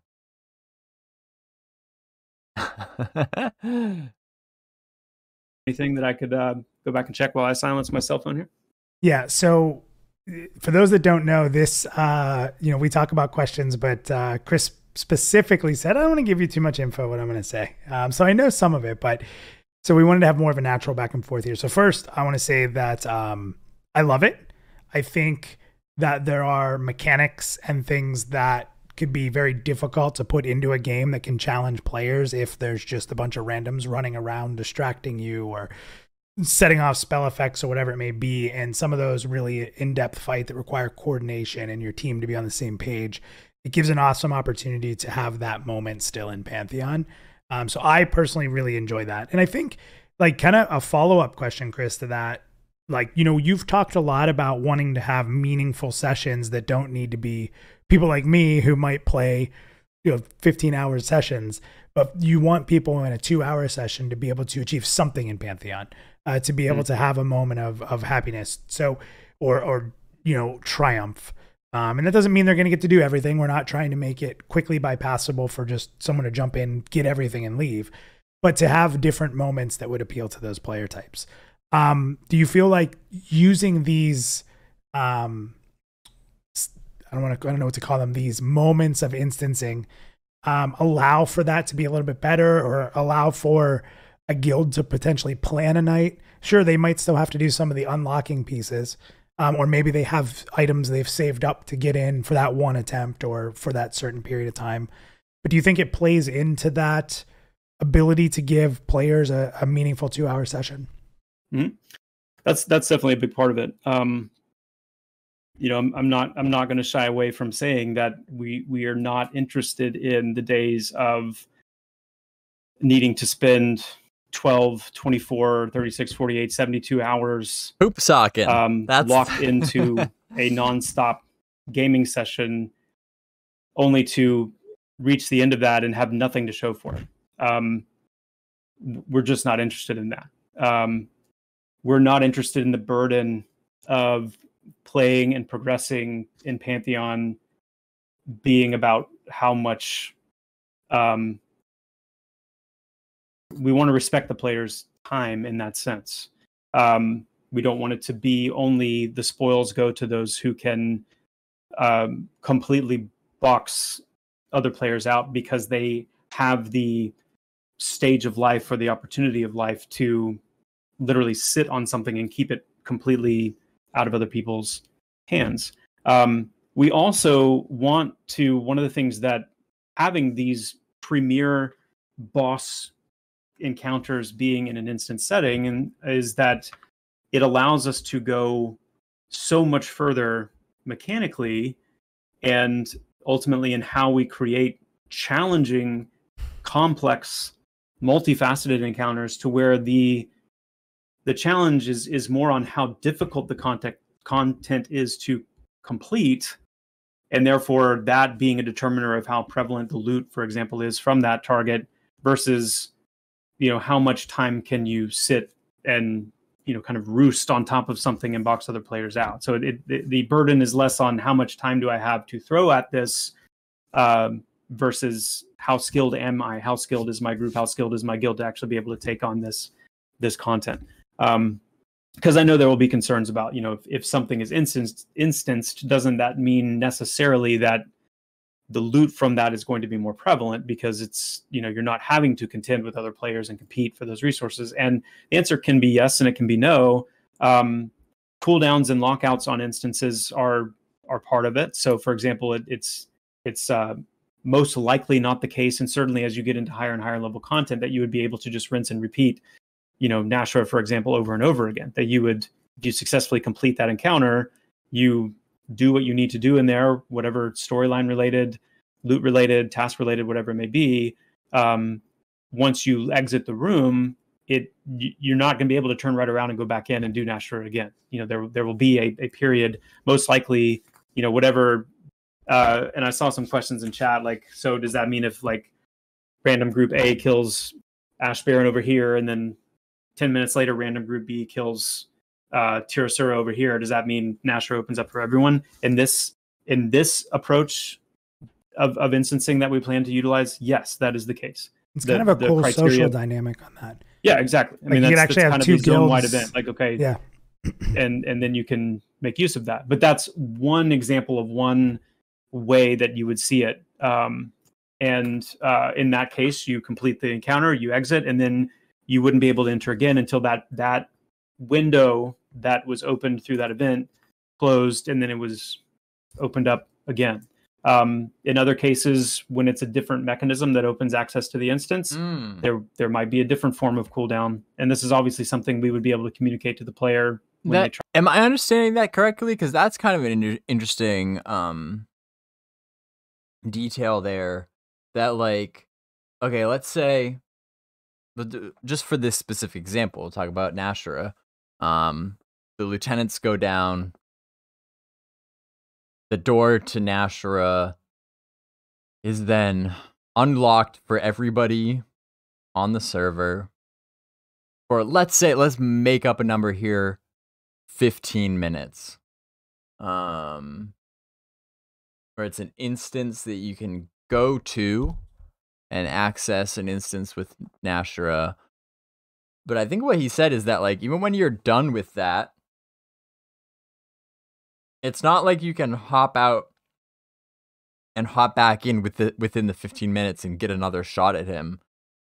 It sounds like there'll be some way of, like, tracking how you or your group, like, have completed that boss in that window, and you won't be able to try it again until he is resummoned on that server. Which I think is a good idea. I hadn't thought of it at first. It's kind of like an interesting distinction here. Yeah, that's how you guys understand it as well. Yeah, no, I think it makes perfect sense. I just hadn't really occurred to me.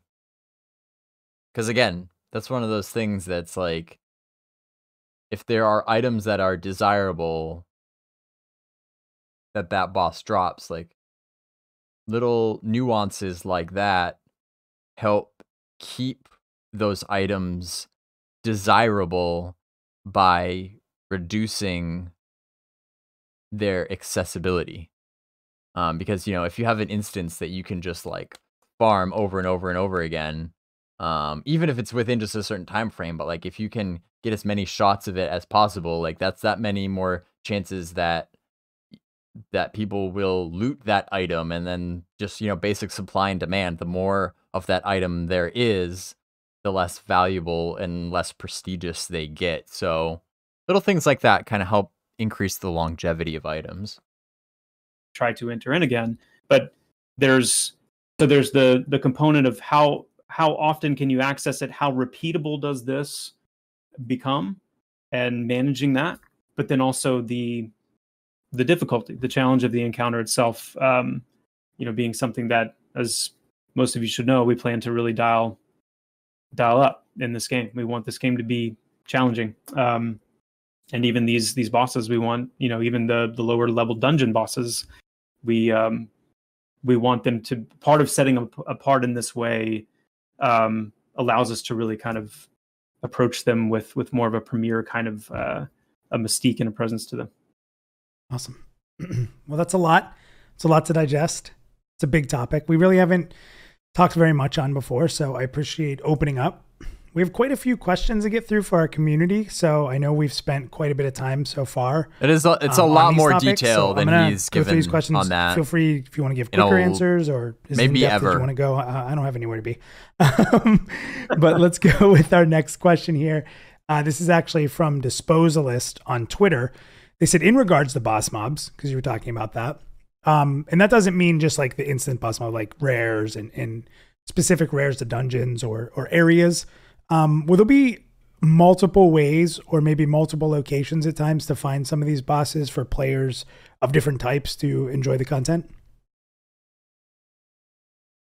Well, and I don't know why this just triggered this in my remembrance, but this is something I did mean to say as well. We do still plan to have some true open world contested content.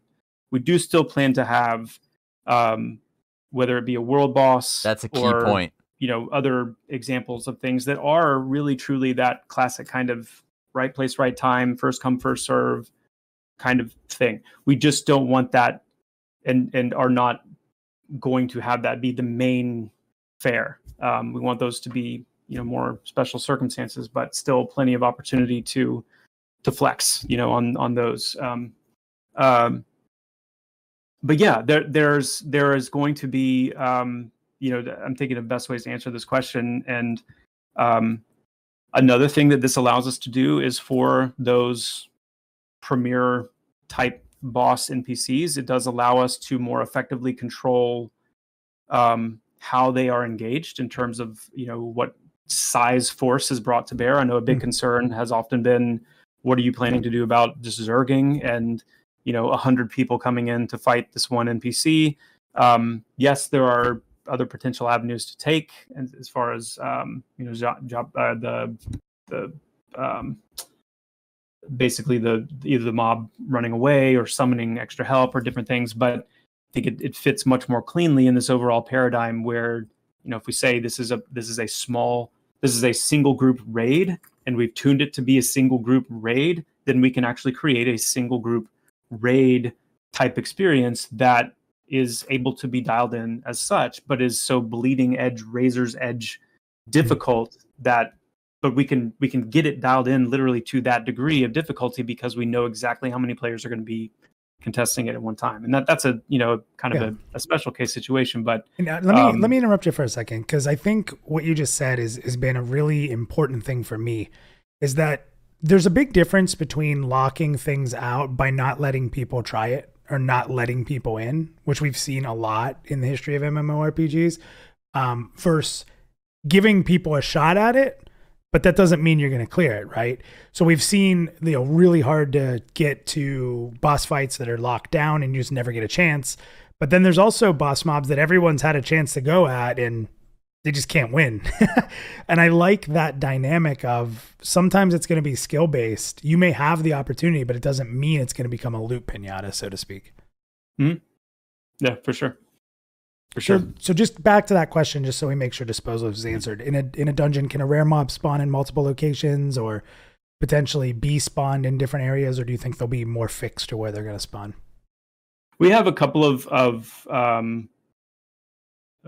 mechanics in mind for that. More of a essentially, there's going to be a mixture. There are some NPCs where it doesn't really make sense that they would be in different locations, and then some that are meant to be more roaming. But again, these premier type boss NPCs are the ones that are going to be the ones that you would find kind of in these locations, and they would have, in most cases, requirements, to be met to be able to access those areas. Whereas, as I also said, we still plan to have plenty of rare and named NPCs that are, meaningful targets for loot, for progression, for, other things that exist in kind of that traditional sense that, yes, would often have different spawn rules and more than one spawning location.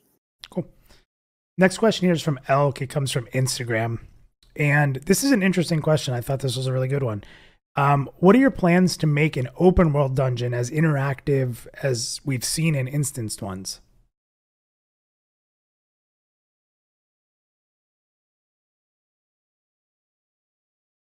There's the pause.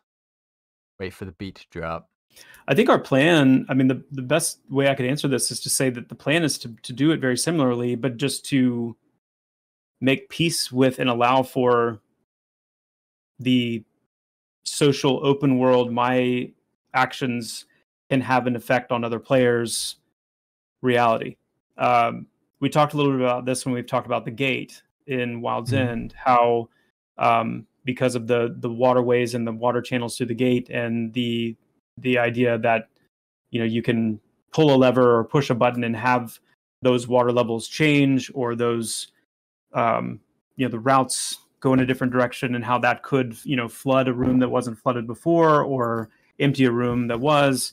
That these are the kind of things, yeah, you'd typically see in an instance dungeon, but we're going to do it in a non-instance dungeon, and there being, you know, some of that give and take, some of that communication going on there. So yeah, if I'm understanding the question correctly, it's that we want to embrace some of that same interactivity, but we're doing so eyes wide open in that we're not an instanced dungeon game.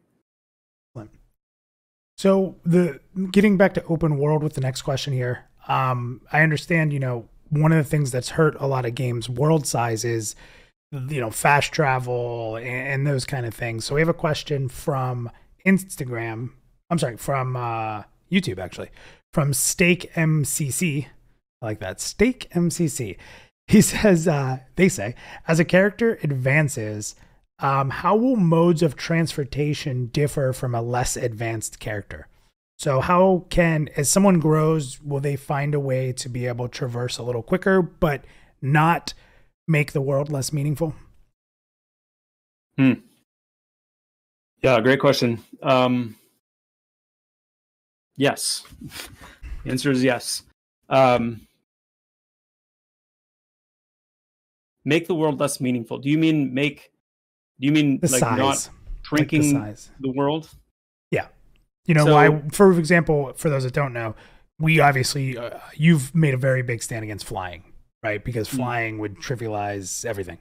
So just how do you make someone who's able to travel the world a little quicker as they advance, to where it's also not just skipping content and still having to enjoy the world, so to speak? Well, you know, this is where, I mean, there may be some people that disagree with me on this, but I do not think being able to traverse the world more efficiently, more quickly, and even to a degree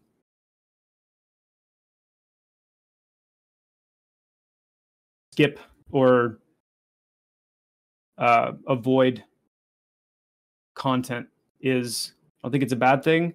I don't think it inherently shrinks the world. I think it's a very good thing. I think it's a very powerful part of the progression paradigm for a game like this.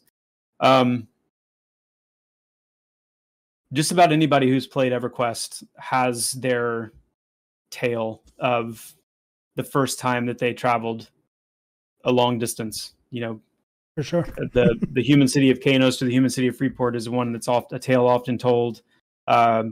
Traveling from anywhere on Antonica to the boat, on the boat to Fadeware, to either Butcher Block, or then further on foot to Kevlyn or to Akanon. That these are tales often told and told with great affection. And then you have to remember at the same time, though, that EverQuest existed as a game that offered very substantial movement speed buffs, that had pretty significant teleportation abilities. And as you leveled up, as you got higher level, your access to those things became more prevalent. They were available on items at later levels, and there was actually quite a bit of travel. Not to mention Bard Song and you know how Song of Travel, especially where it's combining speed and levitation and visibility and all that stuff, how that aided with travel. And never did you hear somebody complaining that the world was feeling too small or that travel was feeling trivialized, even with all of these things in place. You also then take a look at something like classic World of Warcraft in that era, and they took things and went even further and said, okay, we're going to have all these same kind of mechanics, but then we're also going to introduce flight paths. We're also going to introduce mounts at an earlier level, and the ability for all players to have personal speed. And I would argue the same thing, that I think WoW never stopped feeling like a big world. It never stopped feeling like travel didn't matter, even if you were just clicking a flight path, and you had a really long one where you're sitting there for 10 or 15 minutes. That was faster, it was more efficient, but it still didn't take away the sting of travel, the fact that I've got a long flight ahead of me, and the world maintained its size and its scope and its meaning. I think it wasn't until flying mounts that, and I think flying mounts, like Stream Crush just said, is the first time, in my opinion, that you could argue that the world started to feel smaller and less meaningful. Because when you give players sovereign control of the Z-axis, and you allow them to elevate themselves completely out of harm's way and move freely on that plane, I think that's when you've crossed the line. So it's one reason why we will never have flying mounts, not to mention how it flies in the face of what we're setting up with climbing and all that stuff. Literally flies in the face. And like that hits the nail on the head, because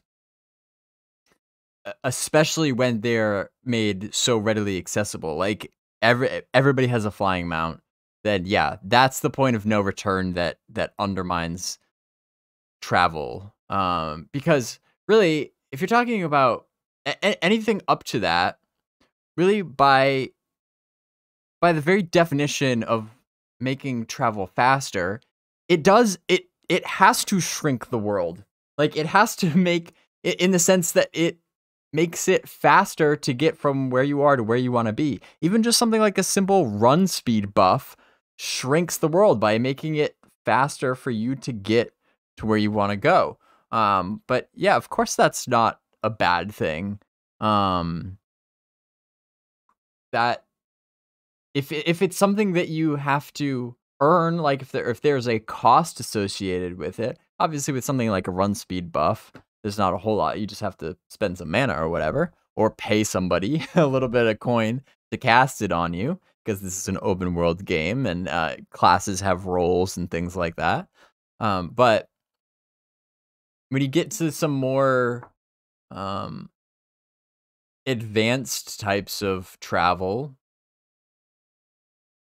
like ground mounts or getting like a glider or something like that, that pretty powerful, saves you a lot of time, quote unquote, shrinks the world quite a bit.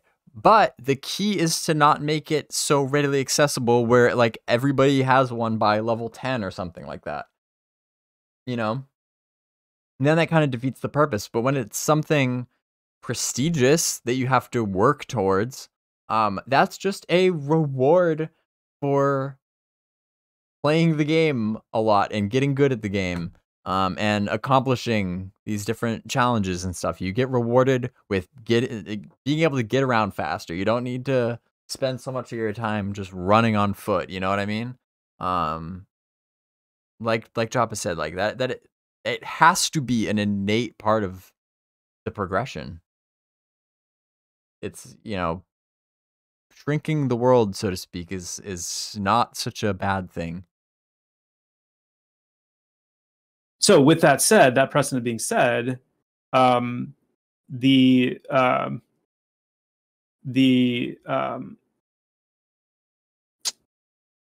my thoughts together here, we do plan to have quite a few traversal movement related points of progression. So if I were going to walk you through a very quick framework, at the lowest levels, most of the things that you want to access Wasn't there an entire Parting the Veil episode on this very topic? Like, am I losing it here? You know what? Let's just freaking pop it up here. We can go to the reference catalog. Parting the Veil. Yep. Look at that. Adventuring items and abilities. Yeah, that's where he talks about gliders. Like the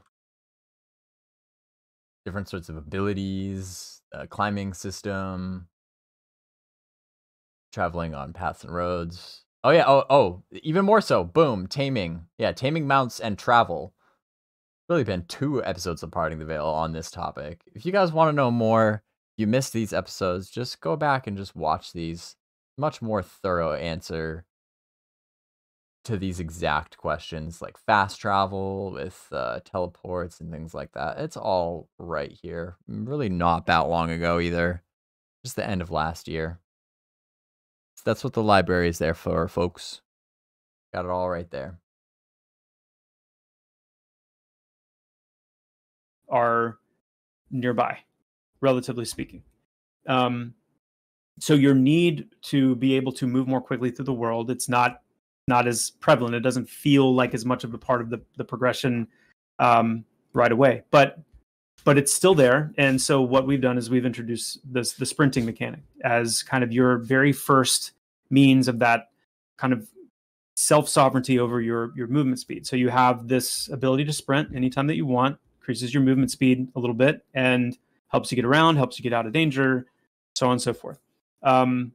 Once you get to about level 10, that's when you're starting to, for the most part, think beyond your starting area, the starting zone that you're in. You're thinking about adjacent zones and moving further into those. That's when you're going to start to see kind of that next tier come online. So, for example, with the shaman or other class abilities that can start to be incorporated in that travel paradigm. So the Wind Strider ability that the shaman has, what that does is it increases your sprint speed by 30%, which is pretty significant. And then it cuts the endurance cost of sprinting in half. So you can sprint essentially twice as long. So you have that first taste of being able to move more quickly through the world by means of, another class that can help you with that. Not to mention there being other, movement speed buffs that other classes can offer as well.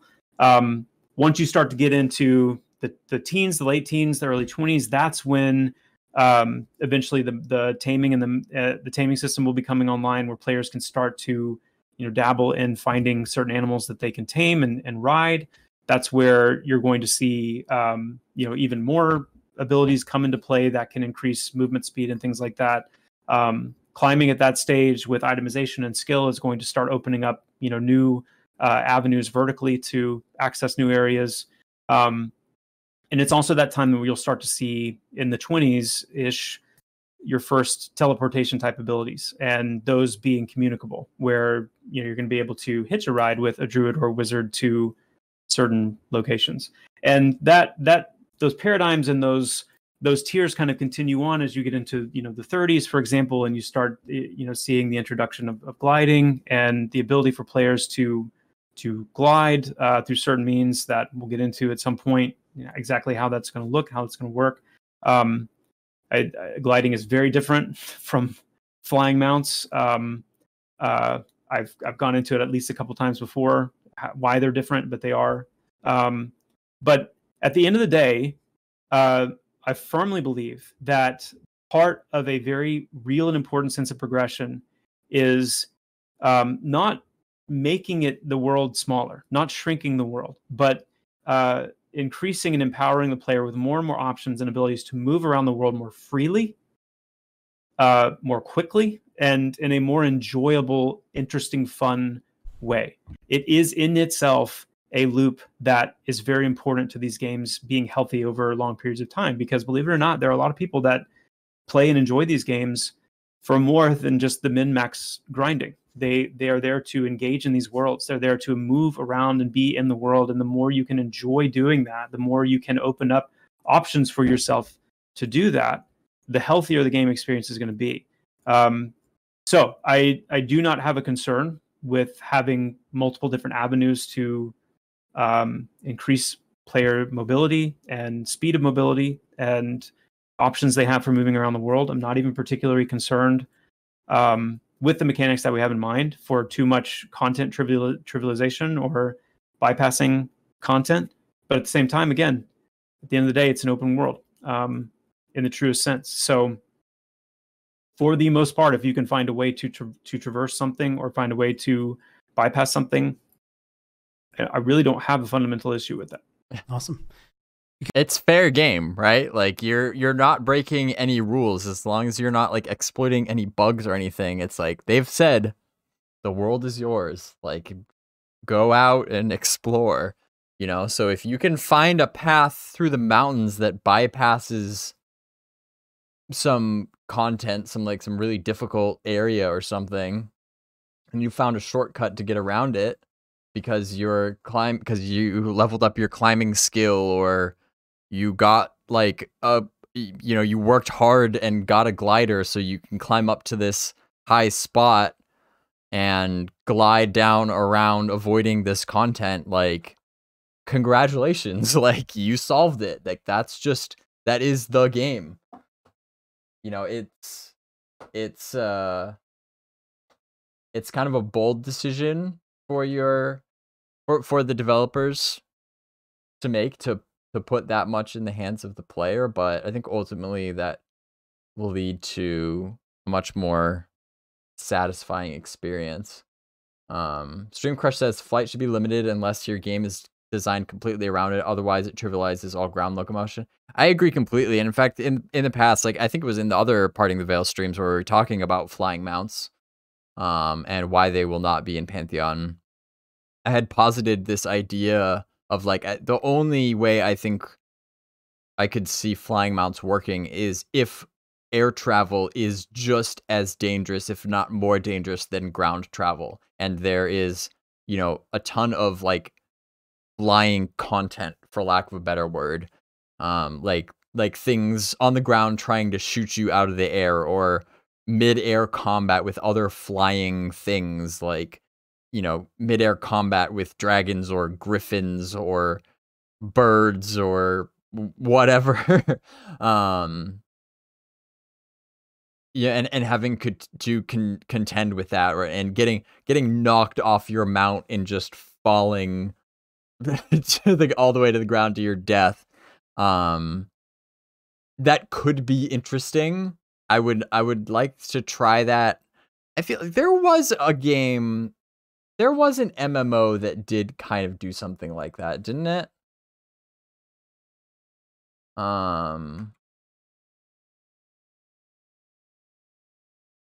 Oh, Fly for Fun. Is that the one that I'm thinking about?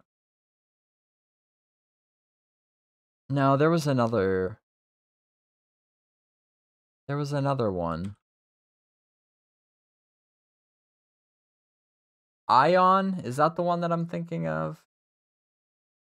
Yeah, Ion. I never I don't think I played that. I remember, that's definitely the one that I'm thinking of, though. I remember, like, seeing it. My understanding is that they had a more fleshed out flying system, but also that game, let's see, that came out in 2009. I would be curious to see a more refreshed, updated version of that style of MMO. That was kind of like built around flying from the ground up, no pun intended. Some more interesting and challenging things to do in the air. Could be cool, but again, like that's a lot of work. It's that much more content that devs need to create. Like, you know, they're going to create a fully fleshed out ground world and a fully fleshed out sky world, and they don't know, you know, which path you're going to take. You're like essentially doubling the amount of work that the devs need to do. So I'm not surprised that most people don't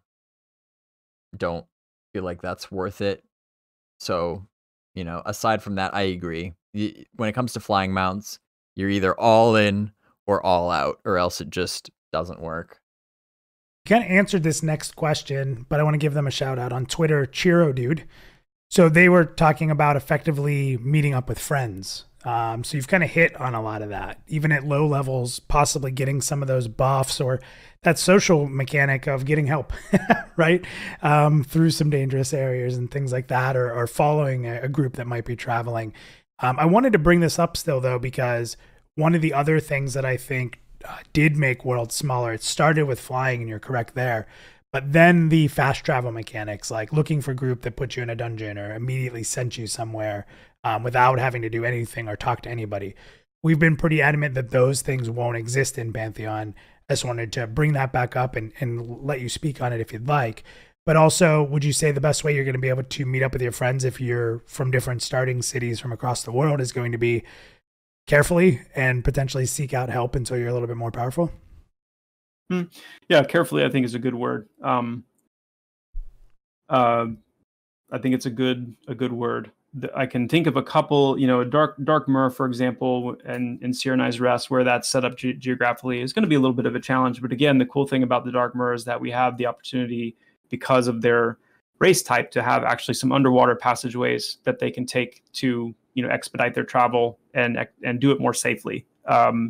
Where they've built out these underwater tunnels and passageways that they can actually swim through. So think of kind of like an underground tram, for example, but it's more you're swimming it as a Dark Myr to get to places like Squirrel, which is going to be kind of that coastal area where you can take that ship. So I'm not going to get into a whole lot of that right now. That's pretty bean laden, but bean laden.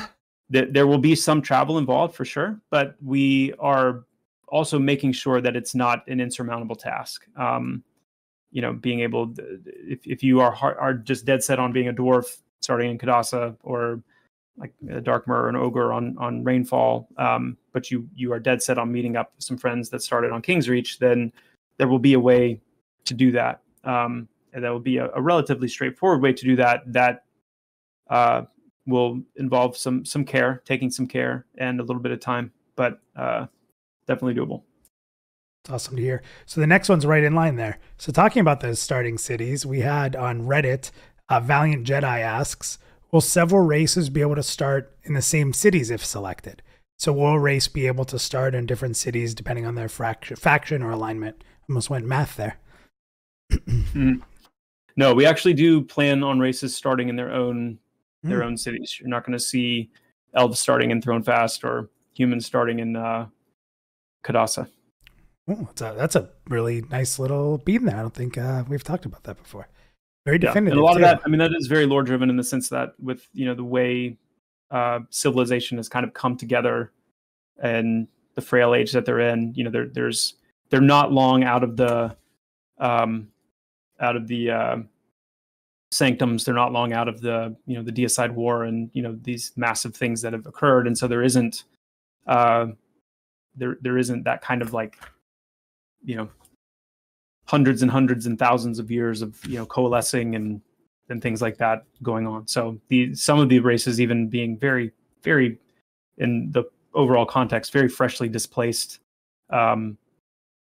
Still a lot of mistrust, a lot of there's just a lot of dynamic. Now, will you see other races in other cities? Absolutely, or nearby. That's a big part of like kind of the feel of the world is whether it's emissaries or merchants from Fairthale, setting up shop and Thronefast and things like that. Absolutely, but yeah, characters will start in their respective starting cities.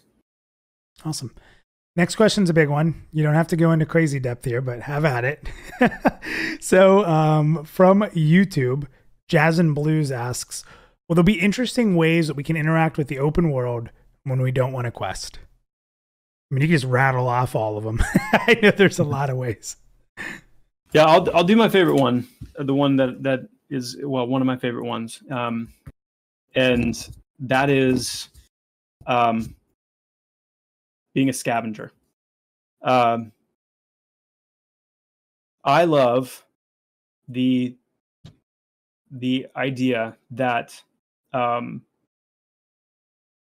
And I'll name drop Breath of the Wild here again, because it's it really set a love for this in me. But I love how in that game, and I know it's not the only one that has this, but where I can run around and look for things in the world to pick up.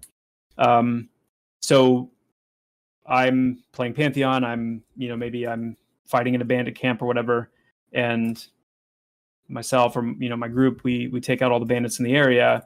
I love the idea of seeing their tents and their structures and their crates and bags and some treasure chests and some different things, and going around and being able to find things, find a dagger stabbed into the top of a barrel, find a little chest with some valuables in it, find some food or some supplies or different things. And the key though is that there being a chance that you could find something valuable, or dare I say a chance you could find even something very valuable. Now you're going to find something that's like on par with the premier boss in the nearby dungeons, best weapon. No. But the fact that you could find a rare gem or find a rare crafting component or find a rare item or a rare piece of armor on an armor rack somewhere, that possibility makes that a very compelling the roll of the dice loop. It's like a lottery. You get addicted. And so when I think about like, if I only got 30 minutes to play, or I've only got an hour to play, or I've had a really rough day and I just feel kind of antisocial, or I just want to unwind or whatever, but I want to be in Terminus, I want to be in the world, and I want to feel like I'm able to do something meaningful, then for me, scavenging and building the world in a way where there are these lootable prop items that have these different places that they can spawn, these chances for finding some rare things that you could sell to other players for a good bit, things that you could actually use as an upgrade, that if you're lucky enough to find them. I think that's one of currently what I would say one of my favorite things when I think of interesting ways to interact with the world when I don't want to quest or don't want to get into a group kind of thing. That's what I think of. Love it. And we obviously have crafting and climbing and the adventure aspects. I mean, there's a lot. I think there's a lot that you can say. So before we get into the last question and wrap up here, just as a reminder, anybody who's watching the show on demand or listening to the podcast, obviously Pantheon's a crowdfunded game. So we just really appreciate anyone who shares out content, who lets their friends know what they're checking out, whether that's over social media or following us on social media. And for those that want to support us and help us get this game to completion, obviously check out PantheonMMO.com, and we have pledge options on there if you want to support the game. So but like I said, there's a lot of ways to support us, whether it's following us, commenting, being part of our community, or pledging. So I just want to say thank you to the community for being here tonight, having fun with us as we get into the last couple questions. So the last question here is it's on topic, but it's a little off topic. But the reason I wanted to include it is because it stemmed from that same interview that you did with Disparate Worlds, so that and kind of like what brought up the whole instancing discussion and brought up a lot of some of these thoughts and you and I talked. And this was actually submitted on our Discord from First. And First said, some of us were concerned when in a recent interview, a cap size for guilds was brought up. Can you clarify? So we talked a little bit about this, and I said, I think this is something good to kind of discuss where it's at, where it could be heading for those that might be concerned that are going to have very large guilds, and if the cap could influence their ability to get together.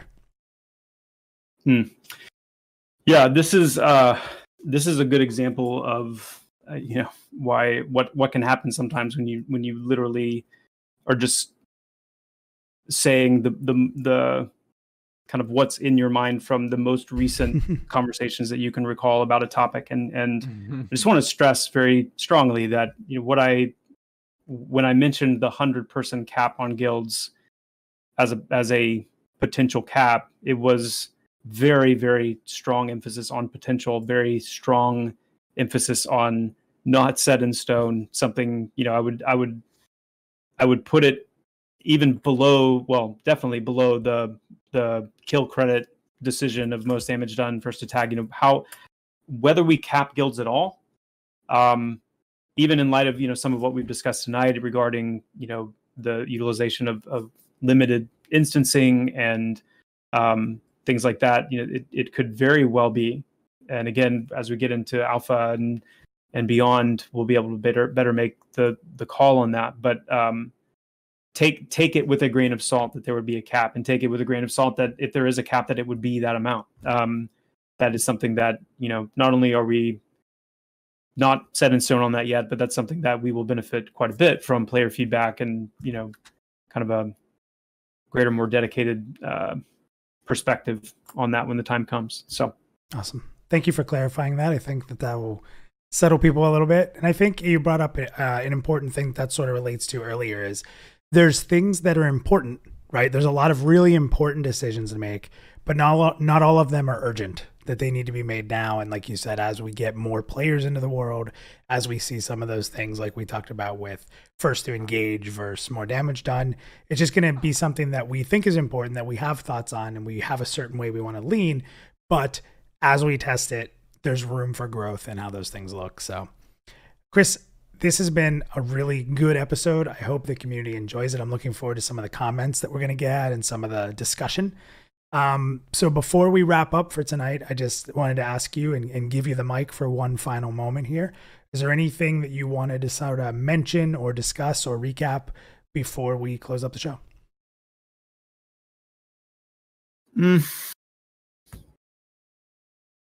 Oh, here we go. This is the third pause. If there was anything, it would just be to, if the topic of instancing is one that feels like a struggle to get behind, my ask would be, listen to what we've talked about tonight carefully. Really consider the specifics behind the ways that we're looking to employ it, and try to find as much as possible that balanced perspective on how it can be utilized with overall the health, the longevity of the game, its player base in mind. Because I believe that the ways that we're looking to employ it are meant to both, number one, uphold as much of the shared open world experience as we can, because we believe that it's valuable to do so, but also meant to make sure that what Pantheon is that its heart meant to be, which is a game that can be enjoyed, a game that can be invested in by the people playing it, that can be planned for and engaged in a way that allows people to actually make time for it in their lives. That these evolutions, these specific balances towards employing a system like this in the ways that we are meant to account for that. So that would be my ask, my hope for those that find maybe that it's a little bit of a struggle. But yeah, other than that, I hope it was a good stream for everybody. I hope it was clarifying, and I look forward to the conversations and the feedback.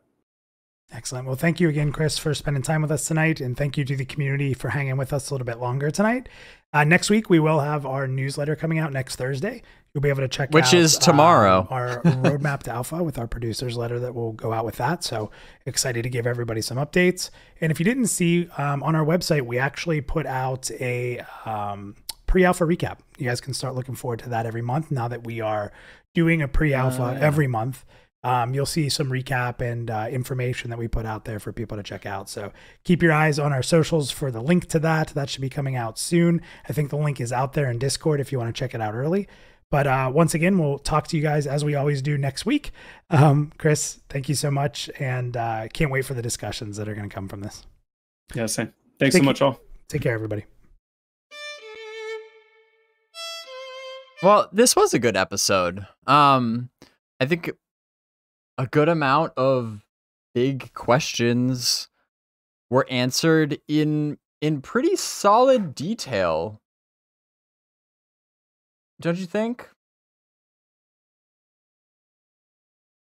Again, I'll say, I said it before and I'll say it again. you know, context is always important to keep in mind with things like this. You know, even though pretty much all of the answers were pretty detailed and firm, you know, it's still important to keep in mind that it needs to be tested, and it needs to be tested while understanding all of the other systems that come into play with it, you know.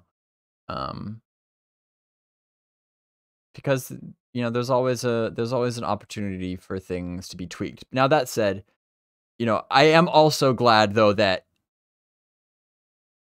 he wasn't too like wishy-washy in his answers and being like, well, you know, this is what like we hope to do, or you know, we're you know, kind of like dodging the question like that, and providing all these like hypotheticals seems to, in my opinion, kind of keep that to a minimum here, which is a good thing. You know, I mean, there's a direction, there's a solid direction that they're headed, but you know, it's got to be tested, and I think it's always really important for us as the viewers to not jump to conclusions. Like, you know, I know particularly when it comes to like instancing things, is you get like hardliners who are just got like a stick up their butt, and they're like, well, if you know, if they do any sort of instancing even a little bit, then it's just a slippery slope. You know what I mean? It's just a matter of time till they instance everything. Like, this is just the beginning. You give them an inch and they'll take a mile, et cetera, et cetera, et cetera, blah, blah, blah, which that's really just cynical nonsense. I think it's really important to avoid that type of dialogue, because it's just not helpful, and it's not true. So lots of good things here to keep in mind, though. I enjoyed the conversation. Like I said, there's a lot of aspects of this that are really fun, and you know, even sparing some of the details, and we, you know, still giving some room to kind of like theory craft and brainstorm. There's a lot of really cool potential for where they're headed with this, you know. But again, at the end of the day, it's going to come down to implementation.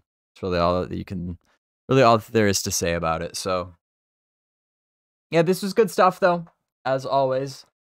Watching it with you all made it so much better. So thank you. I am going to head off here until next time. But again, remember, tomorrow is the newsletter. Last Thursday of every month when they release their newsletter. And so we will see what comes of that. Maybe if there's any like big news, we might drop in a Baz Flash on my YouTube channel. Regardless, I will be updating the Library of Pantheon with any sort of new info from that, if you want to just get a quick highlights of it. So keep an eye out for that. I hope to see you around in the community. Like I said, I know that I have been not quite as plugged in lately as usual as I would like to be, but I am still around. I still always enjoy hearing from all of you, so please don't be strangers. Hope to see you around Discord, social media, all that good stuff. I am planning on getting back on track next month with our watch parties. Ideally, would like to do them the day after the devs do their live stream, so we can get that quick reaction on there. So lots of good stuff coming down the pipeline. So I will talk to you later. Please, everybody, thank you. I appreciate all of you once again. Please stay safe. Please stay curious, and please adventure on.